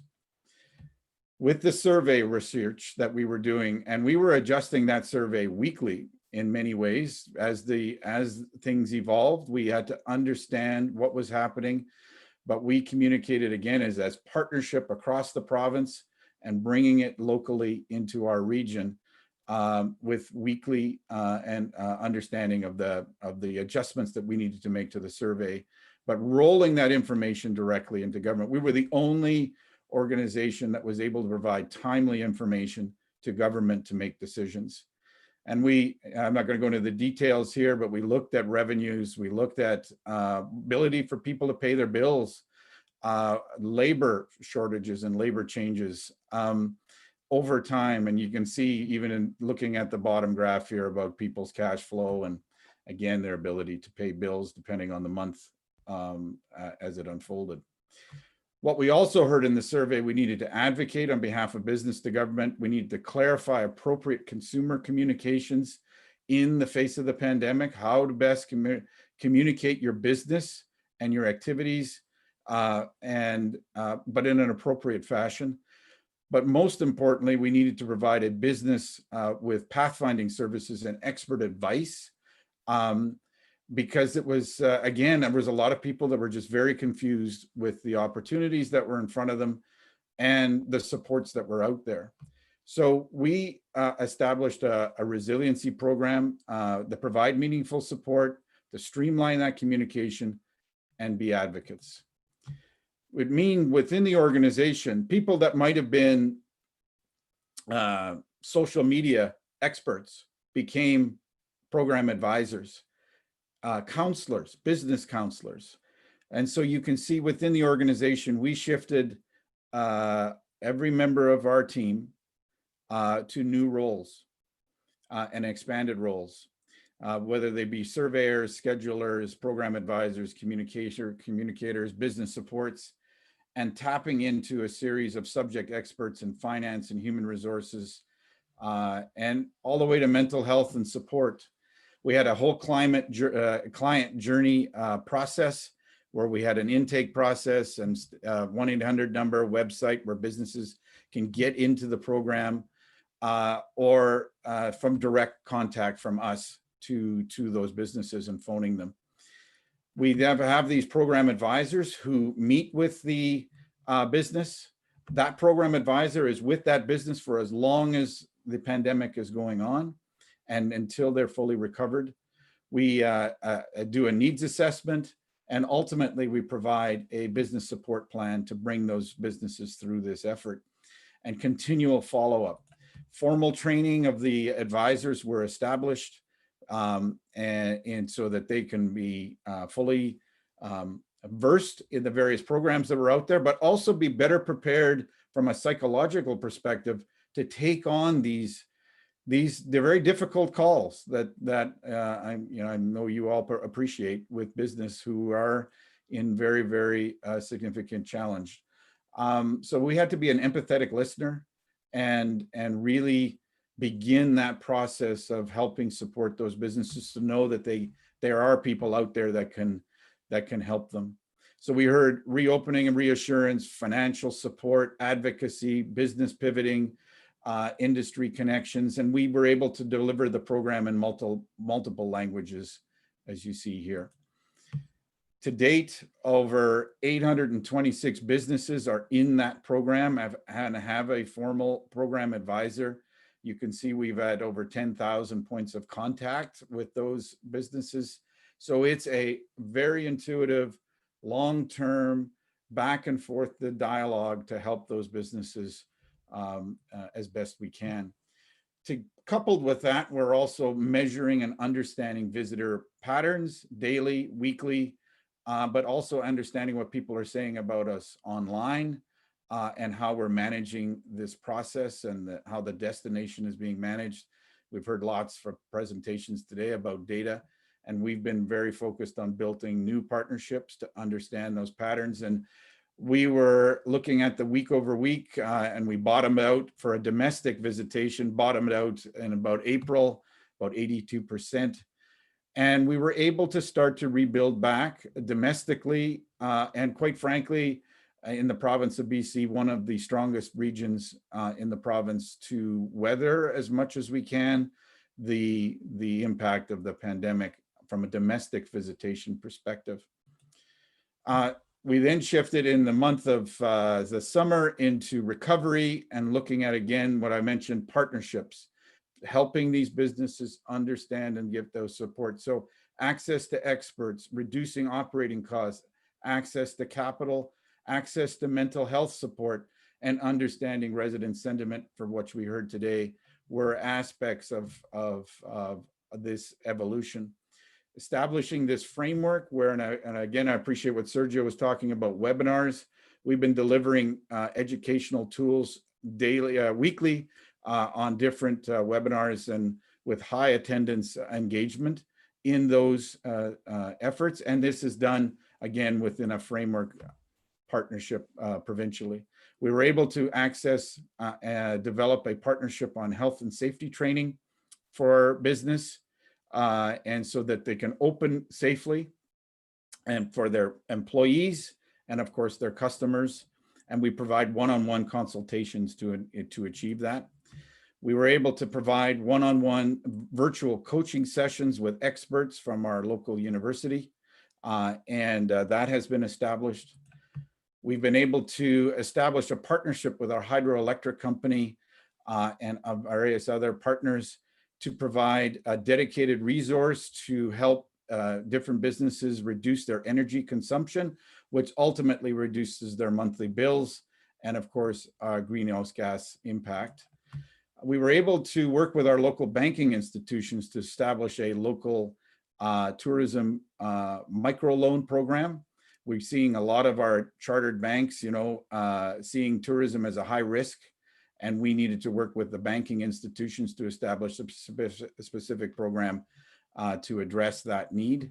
We were able to work with the Canadian Mental Health Association to establish personalized one-on-one support services for both employers and their employees who are facing serious mental health challenges. We're able to access innovation initiatives, and we established an innovation lab, which is providing peer-to-peer counseling sessions to help businesses pivot under 9 unique topic areas recommended and requested by businesses. And a number of business participants have already gone through this program.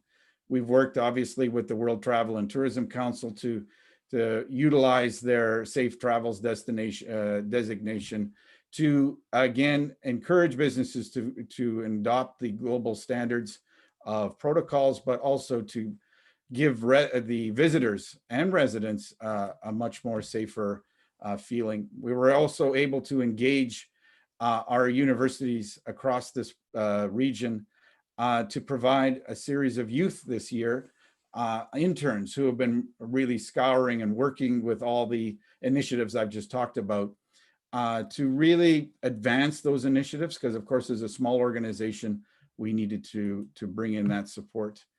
And resident sentiment, which we've heard today, we've been established a relationship with our university and Planet Happiness to begin that process of measuring this effort and through this index. And but we have worked with all our community partners who have been surveying the residents and understanding that and seeing what that feeds into. And as Sarah pointed out, we've been reviewing the Destination Canada data as well on an ongoing basis. So when looking forward under the resiliency effort, we want to build back sustainably. We're going to look at a very strong focus around climate-friendly travel, but being much more transparent with the data that's out there and this commitment to generational thinking. And so we have signed on with the Future of Tourism and being and reinforcing those guiding governance principles of sustainability. We've established a partnership with an organization called Climate Friendly Travel and SunX, and there's a whole bunch of initiatives around that. But right now we're in the midst of launching a new data platform, probably not as sexy as what we saw in Argentina, but it will be comprehensive in its approach to looking at how we be, again, even more transparent than ever before in the sharing of data. And finally, in terms of how we as an organization govern ourselves, we base ourselves on values, and those core values drive how we govern as an organization. And our pledge that we have for visitors, for industry, and of course, organizations like ourselves has been well engaged in terms of resident sentiment and helping establish and reestablish the destination as a safe place and a caring place. So in order to what we've seen in this is we've recognized the fragility of the tourism industry. We've understood the interconnectedness of the tourism industry like ever before. And the need to work together to learn from best practices. And that's why we really are proud to be a part of the INSTO network, because we need to live in harmony with our communities. The communities are the most important part of this journey that we've seen, and the pandemic has really brought so much light to that. And so obviously we want to build back more resilient and stronger. So thank you very much for this opportunity to quickly share with you what's going on in our part of the world. Glenn, thank you very much. Lots of things are going on in Thompson Okanagan. Thank you for this review. Since we heard from you last time during the previous INSTO meeting, plenty of things and initiatives have been initiated and shown. Your presentation has shown right now this ongoing and changing role of a DMO and the assistance you are providing and the objectives you are keeping updated, and the focus on resilience is something we very, very warmly welcome. It is actually the responsibility of all of us to leave this current crisis and inject more resilience, not only into the tourism sector, but also into societies, those which are depending on the tourism development and destinations. Michael Vogler from the Australia Southwest Tourism Observatory is next to present. Michael.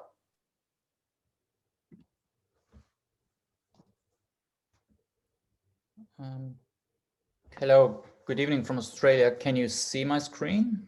We can see it and we hear you. Fantastic. Yeah, I'm honored to be able to talk to you this evening from Australia. And I'd like to thank UNWTO very much for the kind invitation. Dirk asked me to present briefly some insights from a recent study we did, which looked at how the region can encourage domestic tourists to come back, and to reflect also on what this research meant for the governance structure and how this work is embedded into the governance of the observatory. I'm lucky enough, and I should say this at the outset, to talk to you from a region that is essentially COVID-free and has been since April. So this is a very particular situation we are in, and please, the findings that I will present you are shaped, I guess, by this particular situation as well. So in discussing with our working group, with our local partners in around March and April, we together decided that it is not the time for doing business as usual, but rather to do some targeted work in order to maintain relevance for the observatory and to support our partners in their specific decision making that became very pressing around this time. So we shifted our focus somewhat, and we are not a large observatory, so we had to concentrate energies in any case. The two areas we decided to focus on together with the local stakeholders were destination recovery, so which recovery efforts should be implemented, and supporting them in understanding and testing the effectiveness of such measures. And secondly, and this has been mentioned quite a few times today, also monitoring residents' attitudes towards tourism, as generally movement of people has been associated with an increased risk of spreading the pandemic. I'd like to share some context about the region we are in, which I think is really crucial to understand what I'm going to show you. It is a region which is highly dominated by domestic travel. About 86% of the 3.3 million visitors that come to the Australia Southwest region are intrastate visitors. So they come actually from one Western Australian state. And an additional 8% come from other Australian states, and relatively few, so 6%, are international visitors. So you can see this huge importance of domestic travel, and these are numbers from 2019, so pre-COVID. It is also important to consider, and I said this at the beginning, that Western Australia, so the region we are based in, hasn't seen any community transmission in COVID since April. All the cases that happened since then were in a controlled and mandatory hotel quarantine.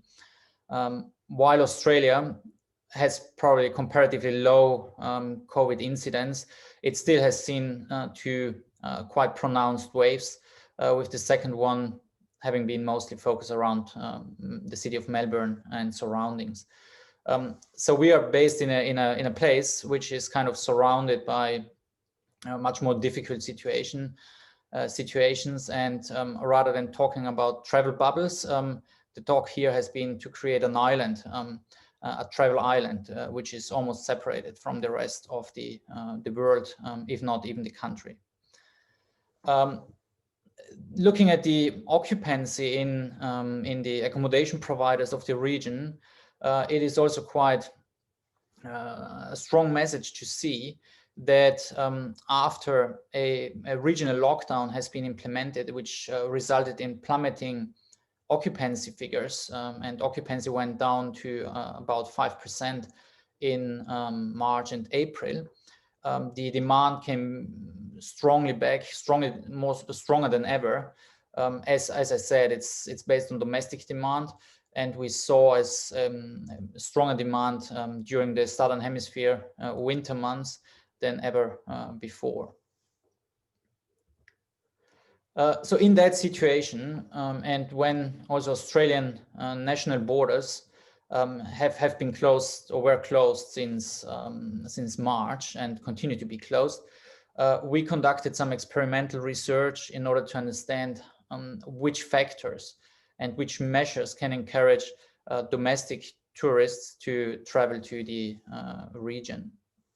So essentially what we asked them is, if your personal circumstances permitted, how likely would you book a visit to the Australia Southwest region, which is the region where the observatory is based in the near future in a hypothetical situation. And we provided our respondents with different situations and tested their willingness to book under these scenarios. We had, together with our partners, we could get access to their databases, and so we interviewed or surveyed 666 previous visitors to the region. So actually these were, in many cases, these were regular visitors to the region. Just a brief look at the scenarios we provided our respondents with. I won't go into detail, but some saw the situation that higher incidence of the pandemic was occurring, a second wave. Some saw information about whether international visitors would be allowed, which they aren't at the time being, or whether they wouldn't be allowed, whether and which type of social distancing measures would be implemented. Some respondents were nudged with a message around the fact that tourism is still very relevant for mental and physical well-being. Some saw information about discounts, others saw flexible cancellation policies, others saw information about hygiene measures, including mandatory masks for employees, temperature checks for employees. In some scenarios, there was information about a compulsory COVID tracing app. And then we also included advertising messages. One message encouraging people to support the local tourism operators, so invoking solidarity with them. Another message more targeting the dreaming stage of the customer journey, trying to connect and with visitors and remind them of the beauty of the region. And finally, one message that emphasized, and we thought it could be interesting, that space might be the new luxury in a pandemic situation. So we conducted a regression analysis, and I'm briefly showing some results. Based on this analysis, we could develop some approximation in terms of what these measures, which impact they have on the probability of booking. This approximation is, in most cases, this comes close to the actual numbers. So you can see having a higher incidence, such as a second wave, has a huge impact on probability of booking, minus 40% of all domestic tourists here. Allowing international visitors also impacts on the risk perception of these domestic tourists, and that's not surprising given the media coverage they had in Australia.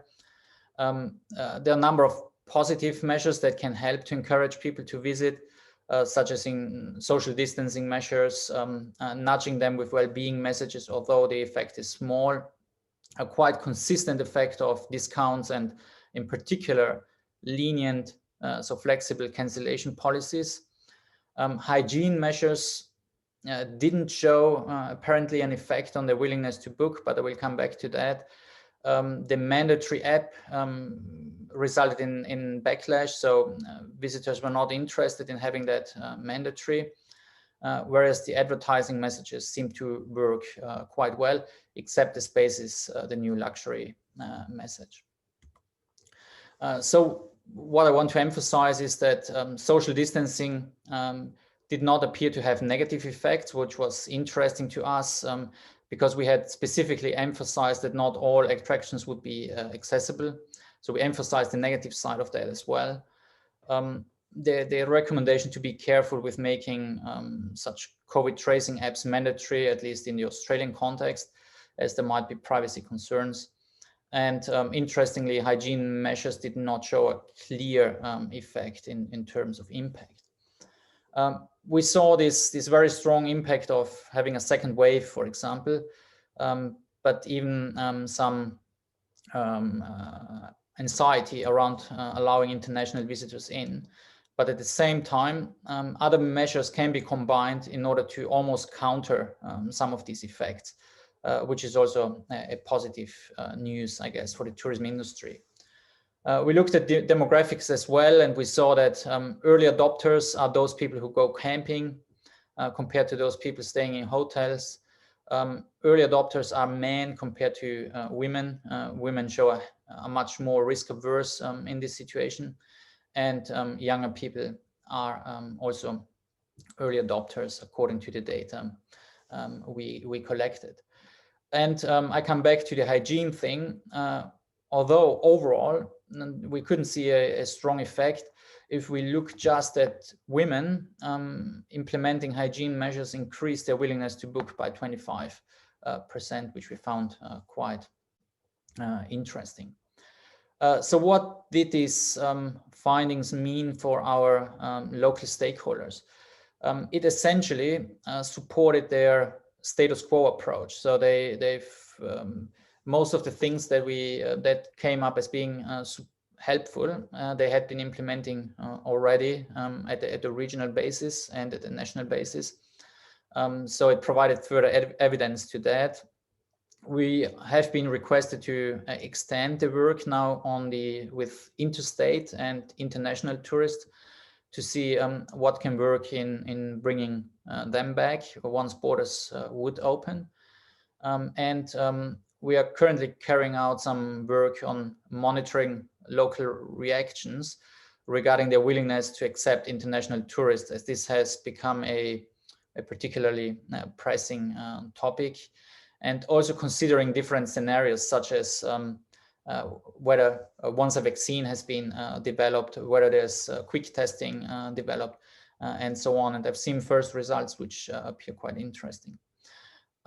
We also had to maneuver a difficult political situation, or a heated political arena, I would say, as the border topic has been the hottest topic in Australian politics over the last couple of months. So what we decided in terms of observatory governance is to perform our role as being a data provider, and shifting from perhaps one big report to timely short reports, but staying away from any sort of decision making, just giving the evidence, but staying away in order to avoid the political turmoil. So in more theoretical terms, what we focused on is knowledge, providing knowledge, really focusing on maintaining the trust in the network that we had, in not pushing our agenda or perhaps our media presence ourselves too heavily, but working in the background, having a subtle approach in providing and showing that evidence can help in decision making. So I guess in that manner, by providing information that no other organization provided, by navigating carefully in this dynamic environment, I think the acceptance and the relevance of the observatory, although it is a small one, has thrived. Yeah, that's all from my side. I thank you very much for the attention, and back to you, Dirk. Thank you, Michael, very much for this link of the research and the relevance for the actions which are taken in the destination, and coming there from a perspective which is actually not so strongly affected so far by the COVID pandemic in terms of public health and the health risk. Taking now this making a huge jump and moving from Australia now to the Americas, I have the pleasure to give Miriam Adame from the Guanajuato Tourism Observatory in Mexico the floor. Miriam, please.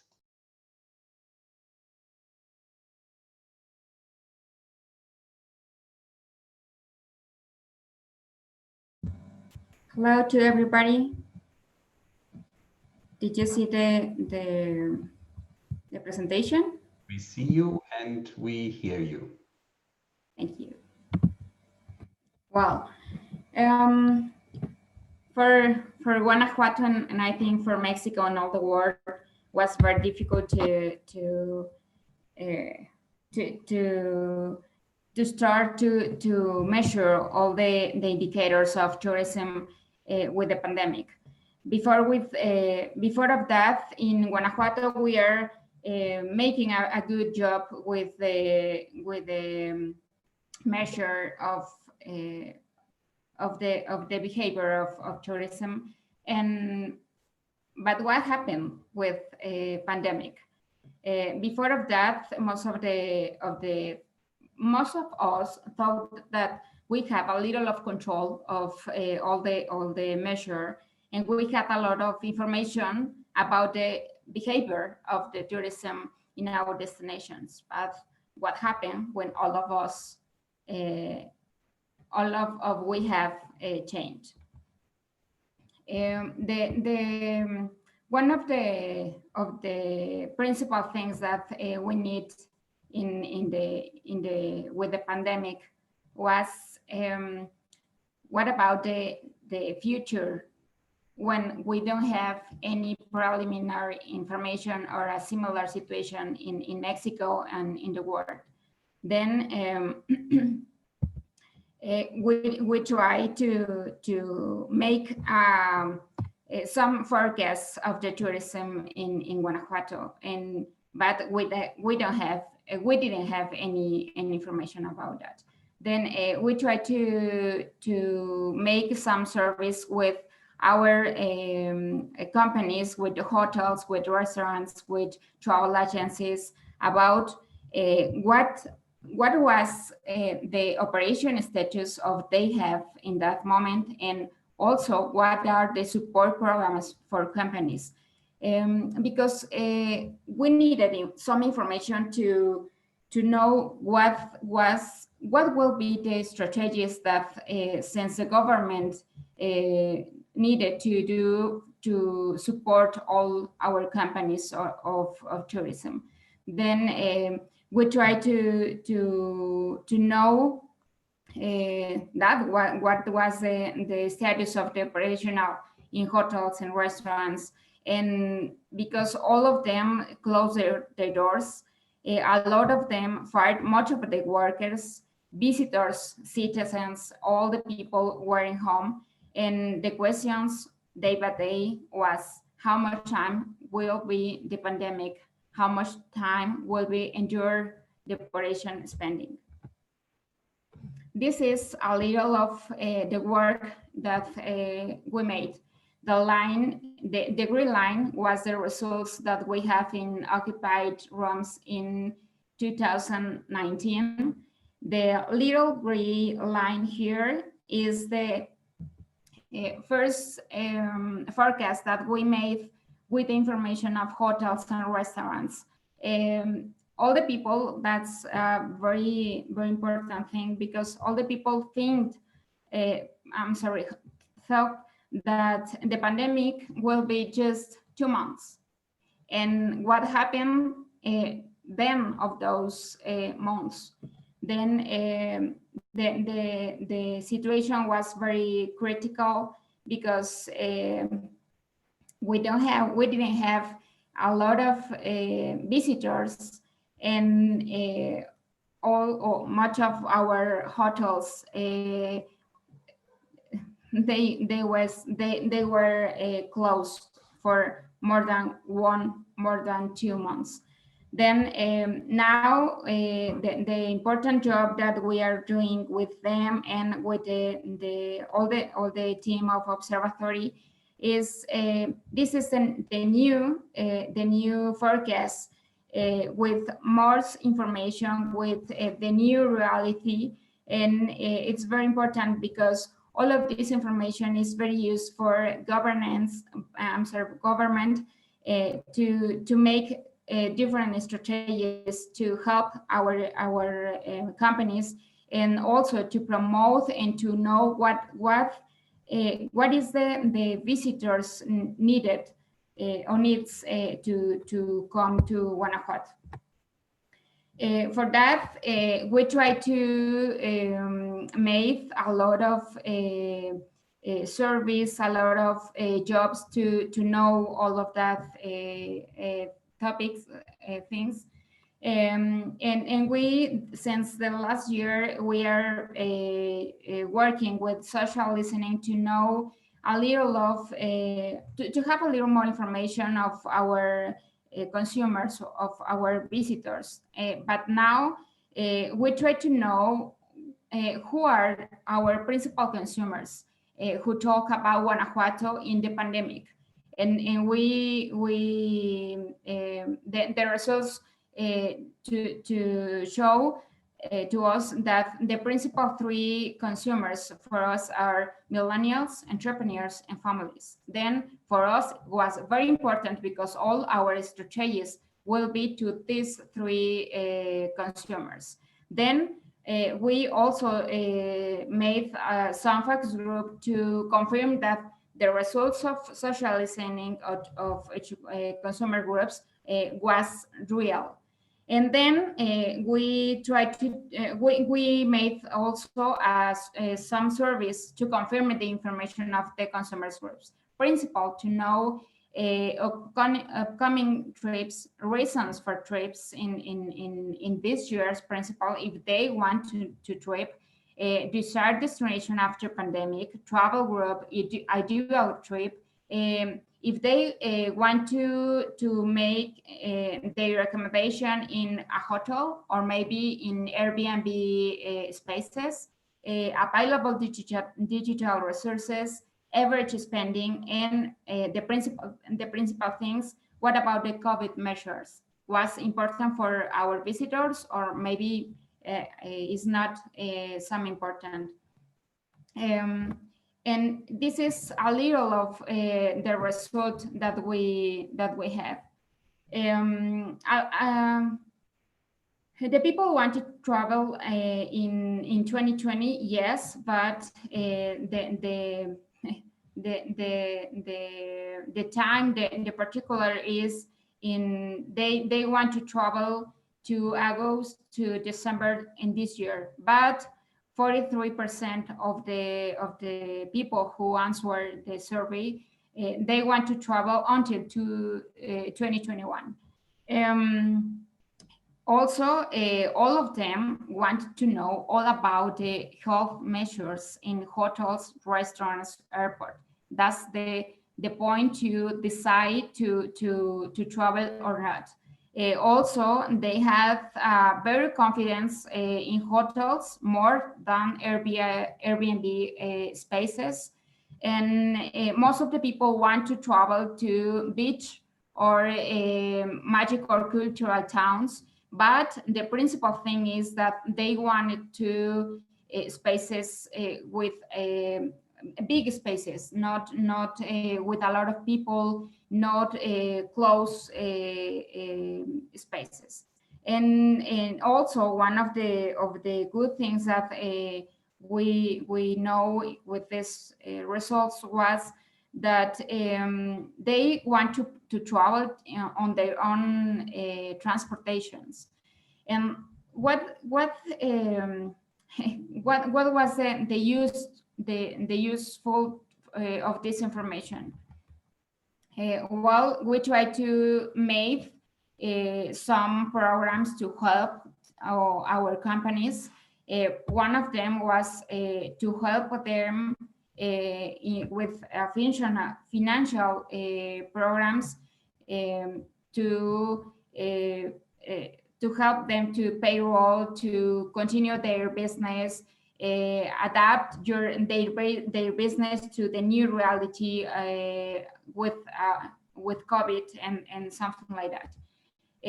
But the most important thing of this information was that we take the decisions to work with not just in Guanajuato, if not with all of the states around of us. Then we made the agreement to travel to the center of Mexico with other 5 states around us to make some strategies to reactive and strengthen the tourism in this region.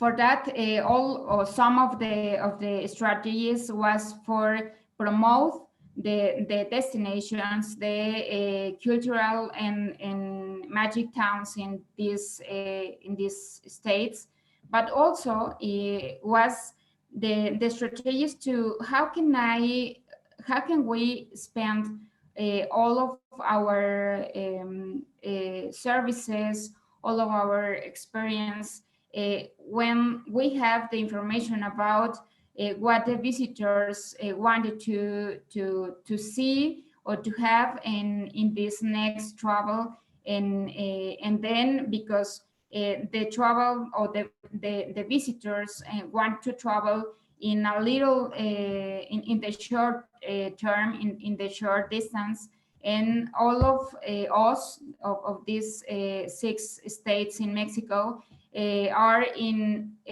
more or less 2 hours between us. Then was a very specific strategy to us. And the last time of this, the last part, I'm sorry, of this agreement is what happened with each strategy of promotion. The challenge of measurements is maybe each of these states we don't have similar indicators. We have different methodologies, and also, for example, we could the information of hotels in Guanajuato until 15 or 20 of each month. But for example, Jalisco, that is other of our states, they do that good in I don't know 30 or the first days of the next month.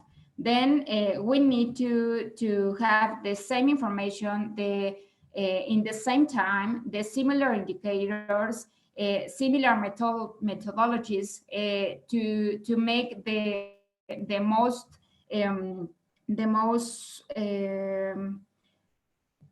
I don't know, the strategies most punctual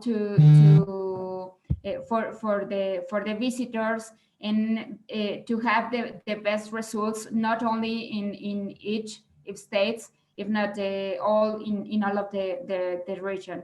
Then the last week we have the first meeting with the people that made the information for indicators in each of these states in this region.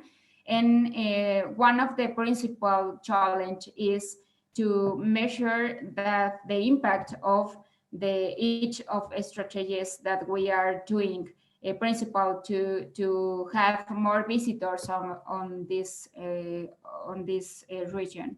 Then is have been very difficult to our country, and I think in all the world,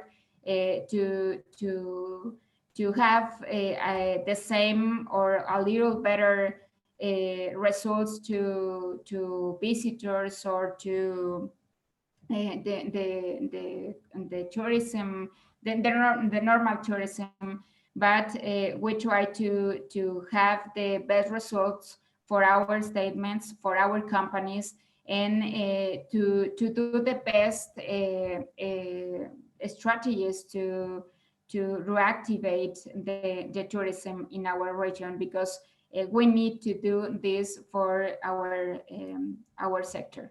Then it's all for me, and just I have a mention that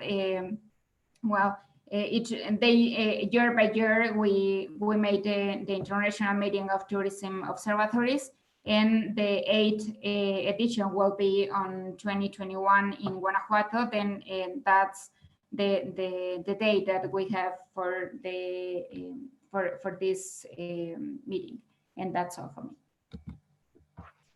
Miriam, thank you so much for the Guanajuato perspective. One of the observatories which is existing for quite some time, and where several changes of government took place already, but the observatory is still an active supporter over there and a relevant actor in the region. That brings me now to the questions and answers and related to this thematic block. And the first speaker, or the first person I want to give the floor, is Jiawei.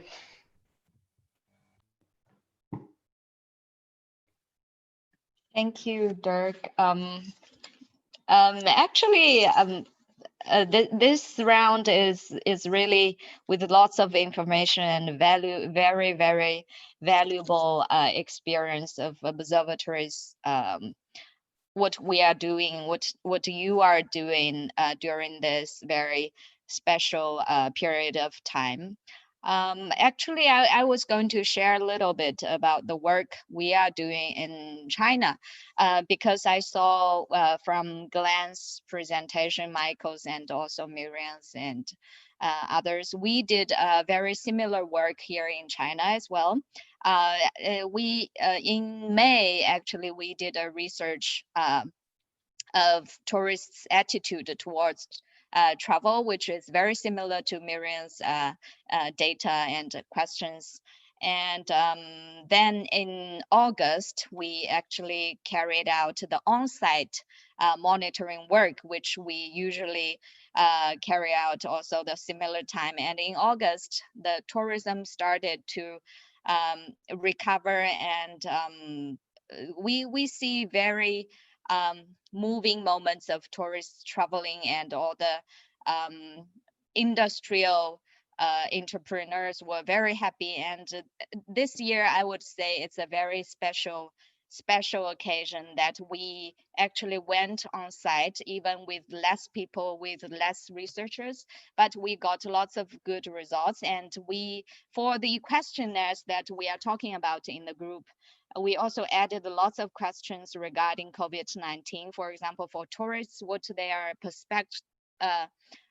perception of their health condition, their perception of the conditions of the destinations.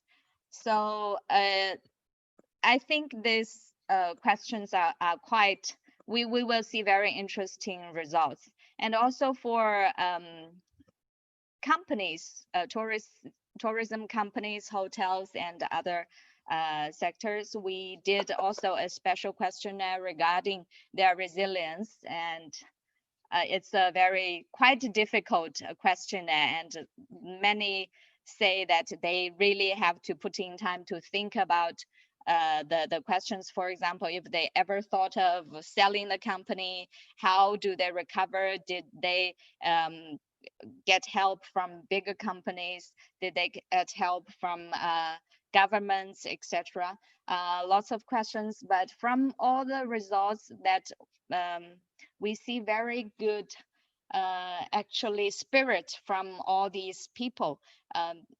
Many of the industrial workers, they are very confident that tourism will come back, and there will be no problem in the future. It will take some time, but they are very confident that they can still work in tourism, and they can still earn their life here, and it's a very happy industry. And another good news is that from the interviews with the governments, we see that many destinations are putting tourism as their priorities in the future work.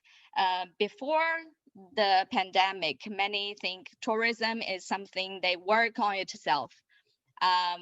And of course, some destinations suffer also from over-tourism and other problems.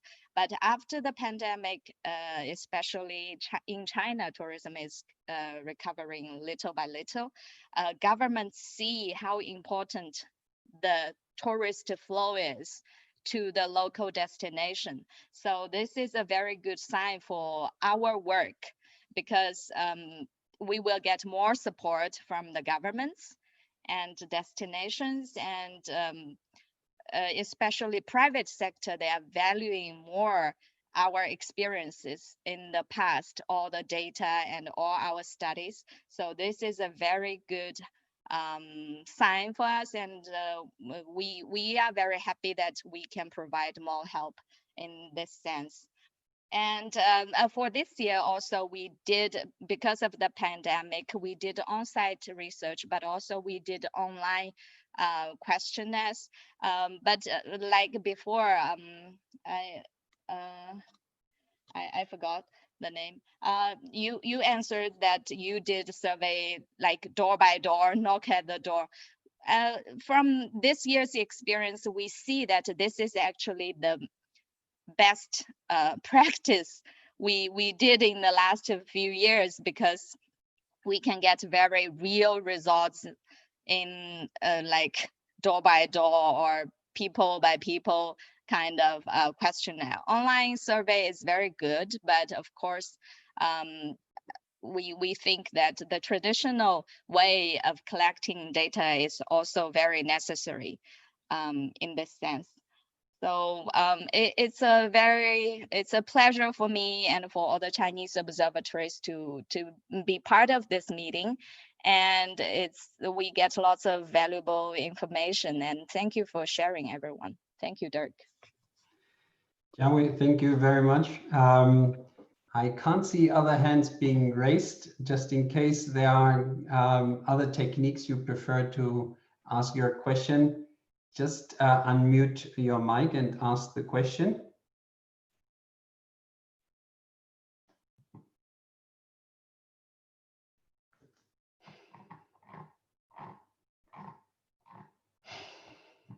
I can't see another hand.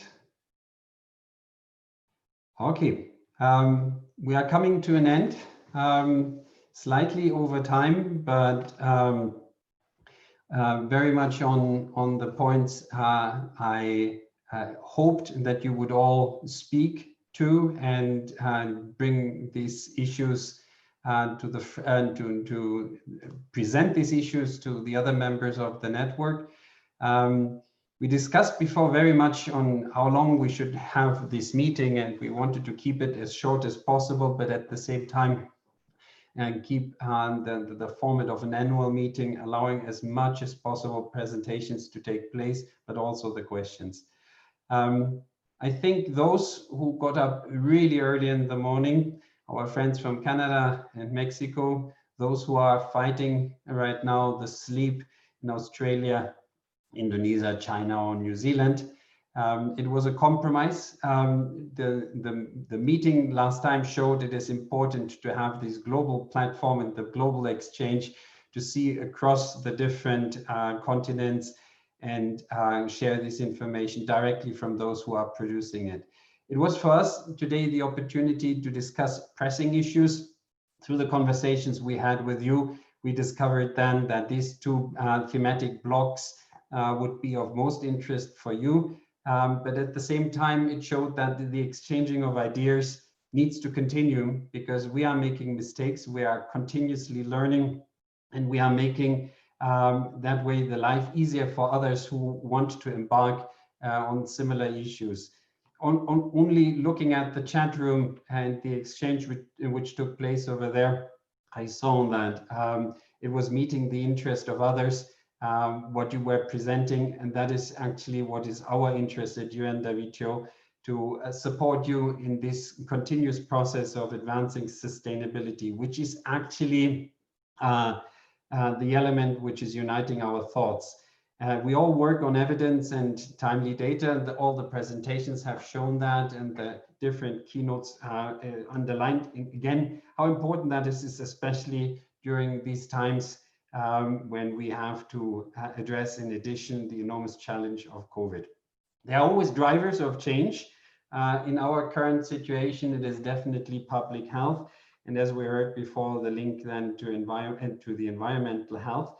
we have to take that into account and advance over there the way how we, in a relevant manner, measure that and take that into our support for those who are at government level taking decisions. The changing role of DMOs and the many experiences where you shared how you made the network of your observatory right now, put it to the service of those in the destination, but also supporting the national governments in taking the actions and spending the money the right way. This is definitely an ongoing issue, as all the presentations also showed. We are far away from considering this situation to be over, and it is very important that we continue to support there where we multiply in the best manner and where there are these crucial elements of the tourism ecosystem. I also noticed today, and that was very interesting to see in some of the presentations, this shifting importance of actors. Yes, we can more easily participate in networks and in meetings, but at the same time, many meetings over there absorb time, and it is important to provide right now multiplying effects and provide you solutions to the pressing issues. From the side of UNWTO, I wish to thank my many colleagues who had participated here today and have made this meeting possible. Sophia, Virginia, Cordula, Lorna, Agni, and Mariana. I thank you all. You haven't seen them, so obviously, but they are the ones facilitating our work and making it possible that this network can flourish.